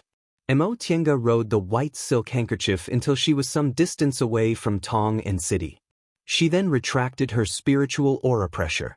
The reason why he deliberately revealed the aura of a foundation establishment cultivator in Tong and City was to intimidate others, to let them know that the Yi clan had connections with a foundation establishment cultivator so that they wouldn't be bullied by others. This was the secular world. Most of the itinerant cultivators in the secular world had no hope of reaching the Great Tao, and their cultivation was between the first to the third layer. A foundation establishment cultivator was enough to intimidate them. The flight light of a foundation-building cultivator wasn't slow, and the white silk handkerchief was an excellent flying magic weapon. In less than half a day, they had already left Wei country. When she was in Yi clan, Yi Qing gave her some of the information Yi clan had collected in the secular world in the past several decades. However, most of the spirit veins in the celestial pole were concentrated in Kunwu, and even if there were spirit veins in the secular world, they were very weak. Even some small cultivation groups weren't interested in them, so naturally, they couldn't be considered fated chances. Therefore, Mo Tiange didn't plan to explore the secret places provided by Yi clan. She only planned to pick some spiritual plants or find some spiritual objects in some special places. To the southeast of the Wei Kingdom was the Jin Kingdom. Mo Tiange also planned to take a trip to the Mo family's village in Lianqing City to pay her respects to her mother and retrieve her mother's remains. If she had the chance, she would be buried with her father in the future. Back then, when her father died on Demonic Mountain, Qin Shoujing brought news back saying that his body was buried on Demonic Mountain. She already had a plan in her heart. If she could form her gold core in the future, when the restrictions on Demonic Mountain weakened again, she would take a trip to retrieve her father's remains and bury him with her mother. This could also be considered fulfilling her mother's lifelong wish. At the same time, he also wanted to inform them of Tianxiao's death. When he was young, he only felt that the family was cold. If it wasn't for Tianxiao, he wouldn't even want to stay there for a day. Now, she was no longer the orphan girl who had lost her parents. Instead, she was an immortal cultivator who could fly in the sky and tunnel through the earth. Thinking back to the past, she could only sigh. Actually, her grandparents weren't bad people, but for a child, they didn't give her enough affection. She could understand, but it was difficult for her to get close to them. As soon as she entered Jin country's territory, a frown appeared on her face. She changed the direction of her flight and headed northeast. This was because she felt a strange spiritual aura fluctuation. It didn't seem like a battle of magical powers between cultivators, and it also didn't seem like the spiritual aura pressure of a high-level cultivator. Tiange only hesitated for a moment before she decided to go and take a look. The spiritual energy turbulence wasn't that great, but it was a bit strange. This was the secular world, so presumably, there weren't any high-level cultivators here. Now that she had a certain level of cultivation and several treasures on her, she shouldn't be in any danger. Nevertheless, the closer she got, the deeper the frown on her face became. This spiritual aura turbulence was clean and pure, and she could faintly hear the sound of wind and thunder. Could it be that a unique treasure had been born? With this thought in mind, she cast an art and urged the white silk handkerchief to move forward with all her might. Then she spread her divine sense out. Sure enough, she discovered other cultivators were also rushing over. However, these cultivators were only in the aura refining realm. When her divine sense touched them, they knew there were foundation building seniors here, so they immediately slowed down. The more Tiange flew, the stranger she felt. This spiritual aura didn't seem to be as close as she thought. She'd been flying for so long, but she didn't feel like the distance between them was getting any closer. Gradually, this spiritual aura turbulence attracted the attention of even more cultivators in the secular world. After flying for several hours, Tiange began to sense that there were also foundation-building cultivators joining the ranks of the pursuers.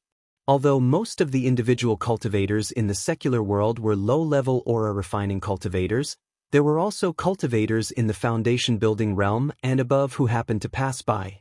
Maybe they were like her and happened to discover this spiritual aura turbulence, so they chased after it. These foundation-building cultivators tacitly kept some distance from each other, but they spared no effort in flying in that direction. Several more hours passed, and the spiritual aura turbulence finally became a bit more obvious. Many of the foundation-building cultivators were overjoyed and sped up. Tiange's white silk handkerchief was naturally much better than these cultivators' flying magic tools. However, when she discovered other foundation-building cultivators, she no longer urged it with all her strength and instead maintained a speed that was roughly the same as theirs. The reason for this was because she was used to being cautious. This spiritual aura turbulence was very abnormal. Rather than running in the front alone, it would be safer for her to travel with these people.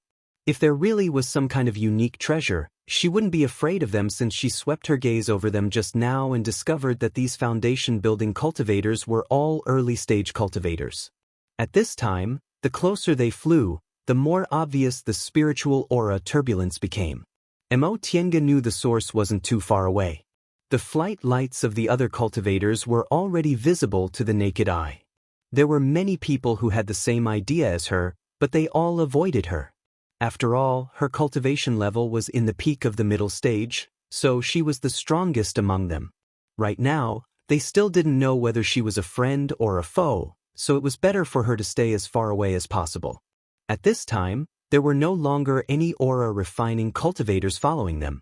Even if some aura-refining cultivators sensed the spiritual aura turbulence and flew up, they were suppressed by the spiritual aura pressure of these foundation-building cultivators and eventually gave up the pursuit. The spiritual aura turbulence became increasingly clear. Tiange's divine sense had already sensed the source of the spiritual aura turbulence. At the same time, she also sensed other cultivators' divine senses brushing past her. She also saw cultivators rushing over from other directions. Tiange pondered for a moment, then stepped on the white silk handkerchief. Her speed suddenly became faster, leaving the foundation-building cultivators behind as she flew straight towards the source of the spiritual aura. Upon seeing the white flight light disappearing into the horizon, the faces of the foundation-building cultivators who had been flying together with her for several hours turned ashen. With this kind of speed, she could have left them behind a long time ago. It seemed that this fellow Daoist was just being lenient. Now that she suddenly sped up, did she discover something? With this thought in mind, several foundation-building cultivators also sped up and chased after her. Only one of them muttered to himself, "Her flight light is actually white. It seems this person isn't someone to be trifled with. It's better to slow down a bit." The color of a flight light was always consistent with one's spiritual roots and the cultivation technique they mainly cultivated. Gold was golden, wood was cyan, water was blue, fire was red, and earth was yellow. For cultivators with mixed spiritual roots, their flight lights were, at most, mixed colors. It was absolutely impossible for their flight lights to be white. Unless that person was a rare foundation-building cultivator with 5 spiritual roots or a cultivator who practiced a special cultivation technique, it was impossible for a person with 5 spiritual roots to have a white flight light.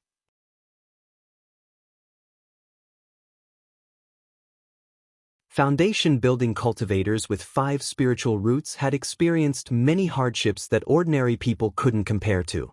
Cultivators who practiced special cultivation techniques mostly had strange moves. No matter what kind of move they practiced, they were stronger than ordinary cultivators. Unfortunately, the other foundation-building cultivators were too eager to get their hands on the treasure and didn't think about this point. 2 hours later, Immortal landed on a cliff. At this moment, a group of cultivators had gathered on the cliff. Among them were 3 foundation-building cultivators and more than 10 aura-refining cultivators. They all looked different, but they were all staring at the valley below the cliff. Upon seeing Immortal land, some of the foundation-building cultivators were happy, while some were worried. On the contrary, the more than 10 aura-refining cultivators were indifferent and expressionless. Fellow Daoist. Immortal was still observing the valley faintly emitting spiritual aura when a foundation-building cultivator with a grizzled beard came to greet her and cupped his hands politely. Immortal had already observed the people here. She didn't need to pay too much attention to those aura-refining cultivators since they were probably individual cultivators in the secular world. There were 3 foundation-building cultivators. One of them was a man and a woman about 30 years old. They looked intimate and seemed to be dual cultivation companions. Both of them were in the early stage of the foundation-building realm, and there was nothing special about their appearance or clothes. There was also this Daoist who was standing together with the man and woman just now. They seemed to be friends or had reached a mutual agreement. This Daoist was in the middle stage of the foundation-building realm. He had white hair and a ruddy complexion, and his cultivation level was quite high. Since the other party was so polite, Immortal also saluted him back. This Daoist had secretly peeked at her cultivation level a long time ago. Seeing that she still looked like a young girl but had such a high cultivation level, he was inwardly shocked. In the cultivation world, although cultivation techniques with the effect of retaining one's youth weren't rare, they weren't common either. Individual cultivators most likely couldn't get their hands on such cultivation techniques. This Daoist secretly speculated that if Immortal's youthful appearance was due to the cultivation technique she practiced, then she was most likely someone from a cultivation group. If it wasn't because of the cultivation technique she practiced, it would be even more frightening for her to have such a high cultivation level at such a young age. Because of this, his attitude was both polite and respectful. "My Daoist name is Fangjing. May I know how I should address fellow Daoist?" Immortal's gaze swept over this person, but she didn't give him her real name. "I'm Yi Xiaotian. Nice to meet you." After leaving Mount Taikong, she had already changed out of her cultivation group's uniform. Her name was also an alias, and she rarely walked outside, so presumably no one would recognize her. "So it's fellow Daoist Yi." Daoist Fangjing once again cupped his hands towards her, then went straight to the point. "Fellow Daoist, you must have noticed the spiritual aura fluctuation here, so she rushed over to take a look." Immortal nodded. "Yes." Her gaze once again fell on the valley below the cliff. This place didn't look like a spirit vein no matter how she looked at it, and this valley also didn't look special, so why was there spiritual aura here? Daoist Fangjing smiled. "What a coincidence! These 2 fellow Daoists and I also came to take a look because of this." "Is that so?" Immortal answered faintly. She already guessed this Daoist's intention. Presumably, he wanted to invite her to go down the valley together. However, this valley didn't seem special, so why didn't the three of them, foundation-building cultivators, dare to go down? Daoist Fangjing looked a bit embarrassed to see her cold attitude, but Tiange's cultivation level was slightly higher than his, so he endured it. Fellow Daoist Yi, Brother Yao, his wife, and I have already examined the valley. Oh! Tiange finally shifted her gaze from the valley to him. Daoist Fangjing smiled and said, Fellow Daoist Yi, are you wondering why we stopped here and didn't go down the valley? Tiange nodded. Indeed, the spiritual pressure wasn't strong. The three foundation-building cultivators didn't move, and the dozen or so aura-refining cultivators were still standing on the cliff's edge, whispering to each other, but none of them made any moves to go down. This was indeed strange. To tell you the truth, fellow Daoist, Brother Yao, his wife, and I rushed here just now, then we went down the valley separately. Who would have thought the miasma and gales in this valley would be so powerful? We could block them once, but we couldn't block them twice. In the end, we had no choice but to come back up. Miasma and gales? Tiange was rather astonished. If they were miasma and gales, how could the spiritual aura fluctuations be so gentle? Although there were faint sounds of wind and thunder, they were neutral and peaceful. Logically speaking, there shouldn't be any harmful miasma or gales. Daoist Fangjing smiled bitterly at her expression. If fellow Daoist Yi doesn't believe me, you can go down and take a look yourself. Tiange's astonishment disappeared, but she soon regained her composure. She said, No need. I presume fellow Daoist has no reason to deceive me.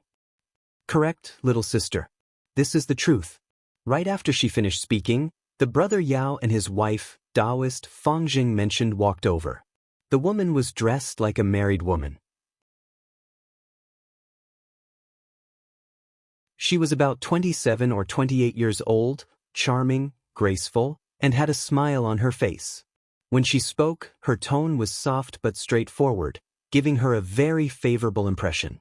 Once the woman finished speaking, the male cultivator next to her frowned and said helplessly, Little Sister Wan, this young lady's cultivation level is higher than ours, so how could you call her little sister, so casually? That's too rude. He then turned around and cupped his hands towards Tiange apologetically. Fellow Daoist Yi, I'm really sorry. My wife is outspoken and didn't mean to offend you. Before Tiange could answer, the woman said angrily, Big brother Xiao, don't rush to apologize on my behalf. I'll bet with you that this little sister is really a little sister. The conversation between the husband and wife had another layer of meaning. The male cultivator reminded his wife that Tiange's cultivation level was higher than theirs and that she might even be a bit older than them. Calling her little sister might be offensive, but mentioning a woman's age to her face would also offend her, so he didn't say anything. The woman understood her husband's meaning, so she focused on little sister. Once the woman finished speaking, her husband asked in confusion, How can you be so sure? The woman just smiled. It's a woman's intuition. As she spoke, she walked towards Tiange, then affectionately pulled her hand and asked, Little sister, am I right or am I not? Tiange also smiled. May I know how old you and your wife are? If you don't tell me, I won't be able to answer. The woman was stunned, but she soon covered her mouth and laughed. Look at my brain. I actually forgot such an important matter. My humble husband and I are only 100 years old this year. Based on the lifespan of foundation-building cultivators, this was their real appearance. 100 years old, early-stage foundation building. Tiange thought to herself that this couple was most likely not cultivators from small cultivation groups but individual cultivators. If they were cultivators from big cultivation groups, they were probably ordinary disciples. Most elite disciples from big cultivation groups had built their foundation early. Although not many of them formed their gold core, it wasn't a problem for them to cultivate to the middle or late stage of the foundation building realm. Very few of them stayed in the early stage of the foundation building realm at this age. Big sister's guess is correct. Tiange showed a faint smile. I'm a bit younger than you too. Not only this couple, but Daoist Fangjing's eyes also brightened. She was less than 100 years old, but her cultivation level was already in the peak of the middle stage of the foundation building realm. Tienge didn't want to talk too much about this, so she changed the subject. How much do the three of you know about the situation in this valley? Daoist Fangjing regained his train of thought and immediately answered, Brother Yao, his wife, and I discovered that we couldn't pass through the miasma and gales inside, so the three of us joined hands, but the result was the same. Fellow Daoist, take a look. Although the spiritual aura isn't intense, it's very pure. It's most likely the birth of some unique treasure. It'd be a pity if we missed it. Yes, us husband and wife also thought the same. The one who took over the conversation was the woman. Little sister, I can see you're so young, but your cultivation level is already so high. You must be a disciple of a cultivation group, right? The three of us are individual cultivators, so it's really not easy for us to encounter the birth of a unique treasure. If you're also interested in the treasure, we can think of a way together. If you don't want to take risks, we won't stop you. Of course, if you think you can do it alone, just pretend you never heard our suggestion.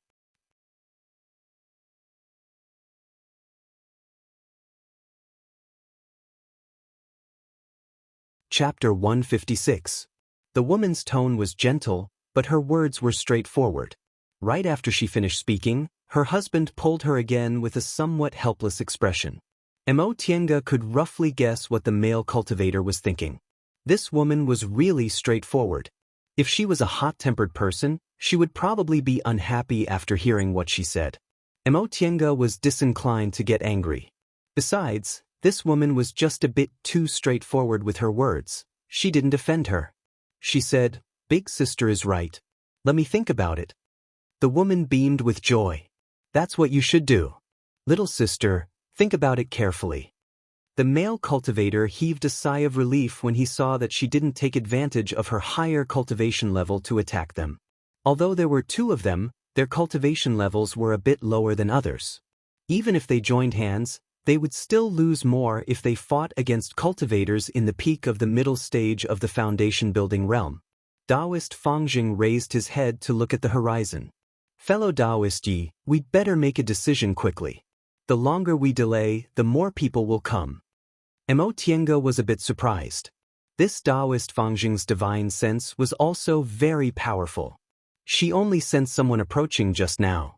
That being the case, we'd better get going quickly. The three of them were delighted to hear what she said. Daoist Fangjing looked around, then quickly laid a soundproof barrier. He said, Fellow Daoist Yi, may I ask what kind of cultivation technique you practice? Upon seeing Tienge's unhappy expression, he immediately added, The miasma and gales below us are very strong. Fellow Daoist Yi, you'd better have a cultivation technique that can restrain them. Tienge thought for a while, then answered, Although I don't have a cultivation technique, I have a magic weapon that can resist the gales. Hearing what she said, the other three people beamed with joy. Daoist Fangjing clapped his hands. That's great. If we're talking about the miasma, I have a kind of detoxifying pill that's very effective. After you swallow it, you just need to hold your breath and circulate your cultivation technique. Fellow Daoist Yi, can your magic weapon protect the four of us from the gales? We'll have to see to know. After their brief discussion, the four of them took out their flying magic tools under the envious gazes of many aura-refining cultivators and fell into the valley. What Tienge took out was an ordinary flying sword. Firstly, the white silk handkerchief had to take on the role of resisting the gales on this journey. Secondly, she wanted to hide her wealth. The white silk handkerchief was a magic weapon. It was already eye-catching to take it out, but now, it was discovered by others that it had so many functions. It was inevitable that people would be envious. From the short conversation they had just now, Tienge found out that the man was called Yao Zixio and the woman was called Shangron. They were born in a cultivation family and had been childhood sweethearts. Later, when the family declined, the two of them became loose cultivators. It had to be said that the two of them were extremely lucky. They had inadvertently saved a severely injured nascent soul cultivator. That nascent soul cultivator was grateful for the two of them saving his life and had given them several foundation-building pills in return. With these foundation-building pills, the two of them unexpectedly reached the foundation-building realm together. Originally, with their status as foundation-building cultivators, it wouldn't have been difficult for them to find a small cultivation group to stay in. However, they were already used to wandering the world and didn't like being tied down. Furthermore, their aptitudes weren't outstanding, so even if they found a cultivation group, it would be difficult for them to advance to the core formation realm. It would be better for them to remain as loose cultivators, which would be a bit more enjoyable. Xianxia saw that Shang Ruan was frank, open-minded, and her mental state was even more carefree than many elite disciples in cultivation groups, so her evaluation of her improved by a notch. Her husband, Yao Zixio, was rather taciturn and a bit more tactful than her, so they complemented each other perfectly. The two of them were very harmonious and looked very loving. As for Daoist Fangzheng, he was also an individual cultivator. He was quite old and had a lot of experience, but his temperament couldn't be seen yet. The three of them guessed she was a disciple of a cultivation group. Xianxia didn't deny it and just vaguely said she was passing by and happened to run into them, so she came to see what was going on. As they flew down from the valley, they saw that the valley was filled with fog and the bottom couldn't be seen. After flying down for a while, they soon reached the edge of the miasma. Daoist Fangzheng gave his detoxification pills to the three of them. Xianxia took them but didn't swallow them. Instead, she secretly swapped them for her own medicinal pills. This Daoist Fangzheng didn't seem suspicious, but they just met, after all, so it was better to be a bit more cautious. Right after that, Xianxia summoned the white silk handkerchief and chanted an incantation. In a flash, the white silk handkerchief turned into bricks which fell from all sides and surrounded the four of them like a house, trapping them inside. This was the result of her 5 years of closed-door meditation. In the beginning, this white silk handkerchief could only turn into a brick wall, but after her cultivation level increased, it could turn into more bricks and its defense also became stronger. Under the protection of the brick wall formed by the white silk handkerchief, the four of them cautiously flew down. The miasma wasn't serious. After they flew down for a while, the wind started to howl outside. The sound of the wind became more and more violent. It was so sharp that it sounded like it was tearing something apart as it ruthlessly hit the brick wall. Xianxia wrinkled her brows slightly. This gale was indeed fierce. If this white silk handkerchief hadn't been refined by a deification cultivator and wasn't an ordinary magic weapon, it probably wouldn't have been able to withstand it. Shang Ruan looked worried when she saw Xianxia's slightly pale face. She asked in a low voice, "Little sister Yi, can you hold on?" With a pale face, Xianxia said, "I don't have enough spiritual aura. You two husband and wife, give me a hand."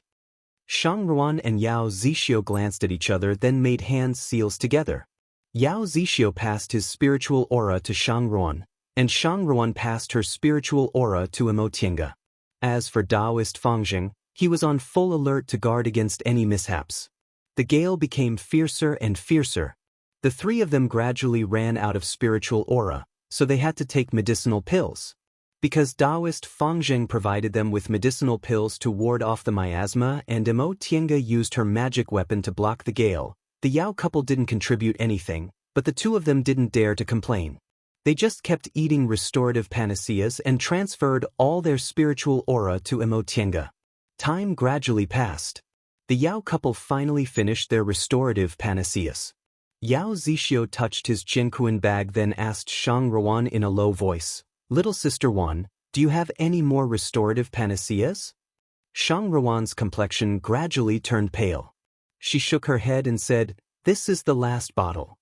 They were only ordinary individual cultivators, so their families weren't rich. Xianxia swallowed another restorative panaceas then said, "Fellow Daoist Fangzheng, how about you take their place?" Now that the four of them were on the same boat, how could Daoist Fangzheng refuse? He nodded and said, "Brother Yao, you and your wife should rest for a while. I still have some restorative panaceas on me, so it won't be a problem for us to hold on for a while." The Yao couple had already used up their medicinal pills, so how could they refuse? Yao Zixio said, "In that case, we won't be polite." Daoist Fang Jing put his palms together and moved his spiritual aura into Emo Tianga's body through her back. Now that Yao Zixio and Shang Ruan were free, they seized this time to close their eyes and rest. At that moment, there was a whooshing sound outside. All of a sudden, several gusts of gale attacked them, hitting the brick wall outside heavily. For a moment, Emo Tianga lost control of the brick wall, causing the four of them to suddenly feel dizzy. Shang Ruan called out, "Big brother Xiao?"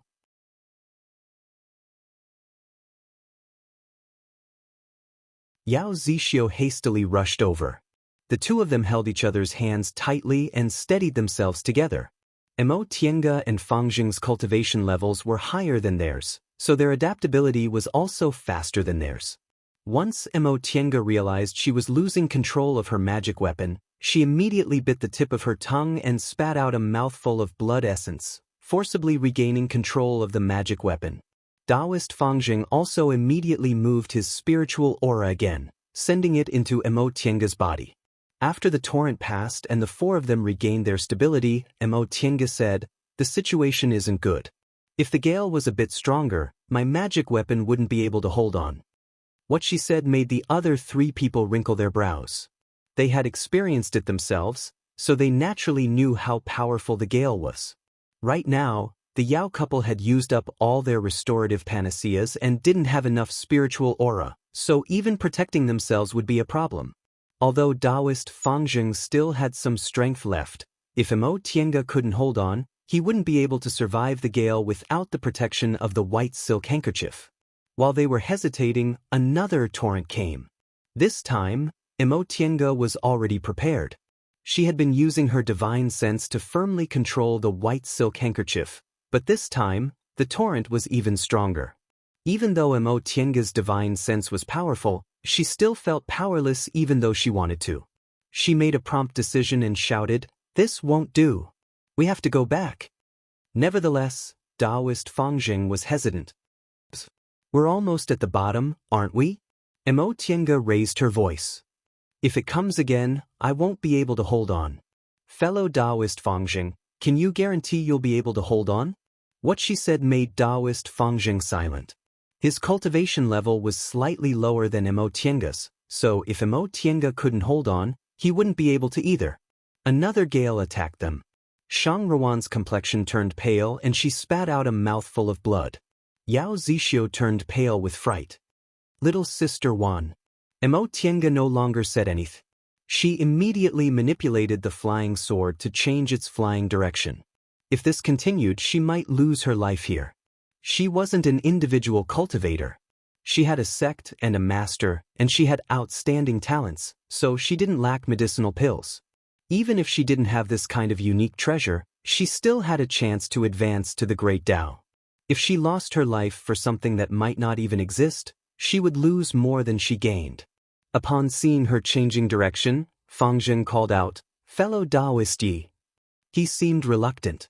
Emo Tianga said coldly, "If we don't go back, we'll all die here.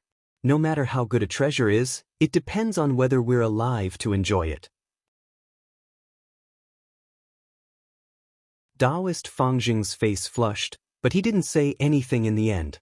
Unlike these people, he didn't have much time left in his lifespan, so he had to seize every opportunity he could. However, if he offended this little girl now, he would die here without the protection of her magic weapon. He stared at the bottom of the ravine, which was visible to the naked eye, with an unwilling expression on his face. Yao Zixio was also unwilling. Shang Ruan said softly, "Big brother Xiao, the most important thing is for us to be together and live well." Yao Zixio was silent for a long time before he finally let out a soft "N." The four of them flew upward in silence. The gales finally weren't as fierce as before, so the four of them felt a bit relieved. All of a sudden, a rumbling sound rang out. The Yao couple looked up and immediately turned pale with fright. "Fellow Daoists." Emo Tianga followed their line of sight and looked up. Her eyes immediately widened. A part of the mountain wall was cracked by the gales and was falling towards them. "Brother Yao, quickly block it!" Daoist Fang Jing shouted. The Yao couple finally regained their senses.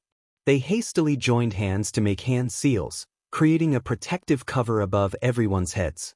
This brick wall transformed from the white silk handkerchief only had 4 sides, so it couldn't block the falling stones, so they could only rely on this protective cover. Tienga's heart sank when she saw this. Without any time to think about anything else, she put her hand into her qianquan bag, grabbed a handful of medicinal pills, and stuffed them into her mouth. Right after that, she felt a huge tremor around her body. All the stones were falling towards them. The Yao couple managed to withstand the first wave of stones. The second wave, the protective cover shook and its light dimmed. The third wave, the protective cover finally broke.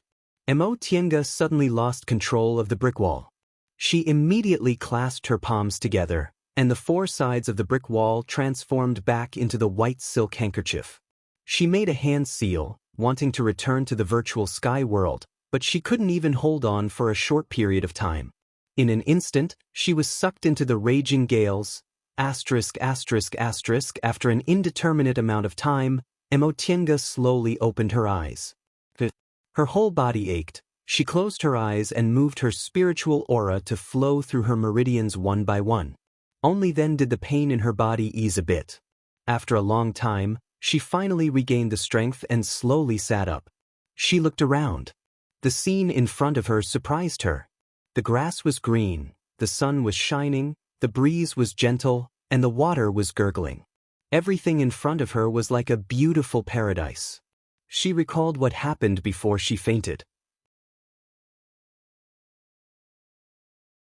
She discovered spiritual aura fluctuations, searched for them, went down the valley with the Yao couple and Daoist Fangjing, encountered gales. In the end, she wanted to enter the virtual sky world, but she didn't make it in time. She was sucked into the gales and lost consciousness. She touched her body, but she wasn't injured. Her dantian and meridians were extremely tough, so they weren't damaged. The reason why she didn't have any external injuries was because she was wearing the Heaven and Earth Cloud Silk armor. She stole this magic tool from Yunwu Sek's Guyuan Hall when she left Mount Yunwu and gave it to her along with the land-fleeing ruler. The land-fleeing ruler once saved her life, and this Heaven and Earth Cloud Silk armor also saved her life now. Tienga wiped away her messy thoughts and stood up. This was indeed a valley, but it was completely different from the previous valley filled with fog, miasma, and gales. What kind of place was this? How did she get here? She summoned the white silk handkerchief, stepped on it, and flew into the air. Looking down from the sky, this was a T-shaped valley surrounded by steep mountain walls. Aside from flying up, she couldn't find an exit. Tienga cautiously flew along the rock walls. She didn't know what happened to the Yao couple and Daoist Fangjing. The Yao couple were 2 people, and Daoist Fangjing was very experienced, so he should have some self-defense methods. This place was filled with birds and fragrant flowers. The trees and grass were lush, and there were even harmless little beasts running around occasionally. Presumably, there shouldn't be any danger, right? Her gaze swept over the area below, and she suddenly found something black. Tienga wrinkled her brows and started to descend. That thing seemed to be a pile of stones. The further she went down, the clearer she could see it. It seemed to be a stone statue. Tienga's spirit was aroused and she continued to descend. The existence of a stone statue meant there were traces of people living here. Since there were traces of people living here, she could ask them to find out what this place was and what was going on. Once she landed on the ground, Tienga looked up. This stone statue was several hundred feet tall. Based on its facial features and posture, it seemed to be a woman. Her hair was tied up in a high bun with a phoenix hairpin, and her clothes were a bit strange. She wore a short jacket that tightly wrapped around her upper body, exposing her entire shoulders, while her lower body was covered in a long skirt. Although it was a statue, it gave off an elegant and spirited feeling. This kind of clothes seemed to be worn several thousand years ago. Several thousand years ago, women didn't need to wrap themselves tightly like they did today.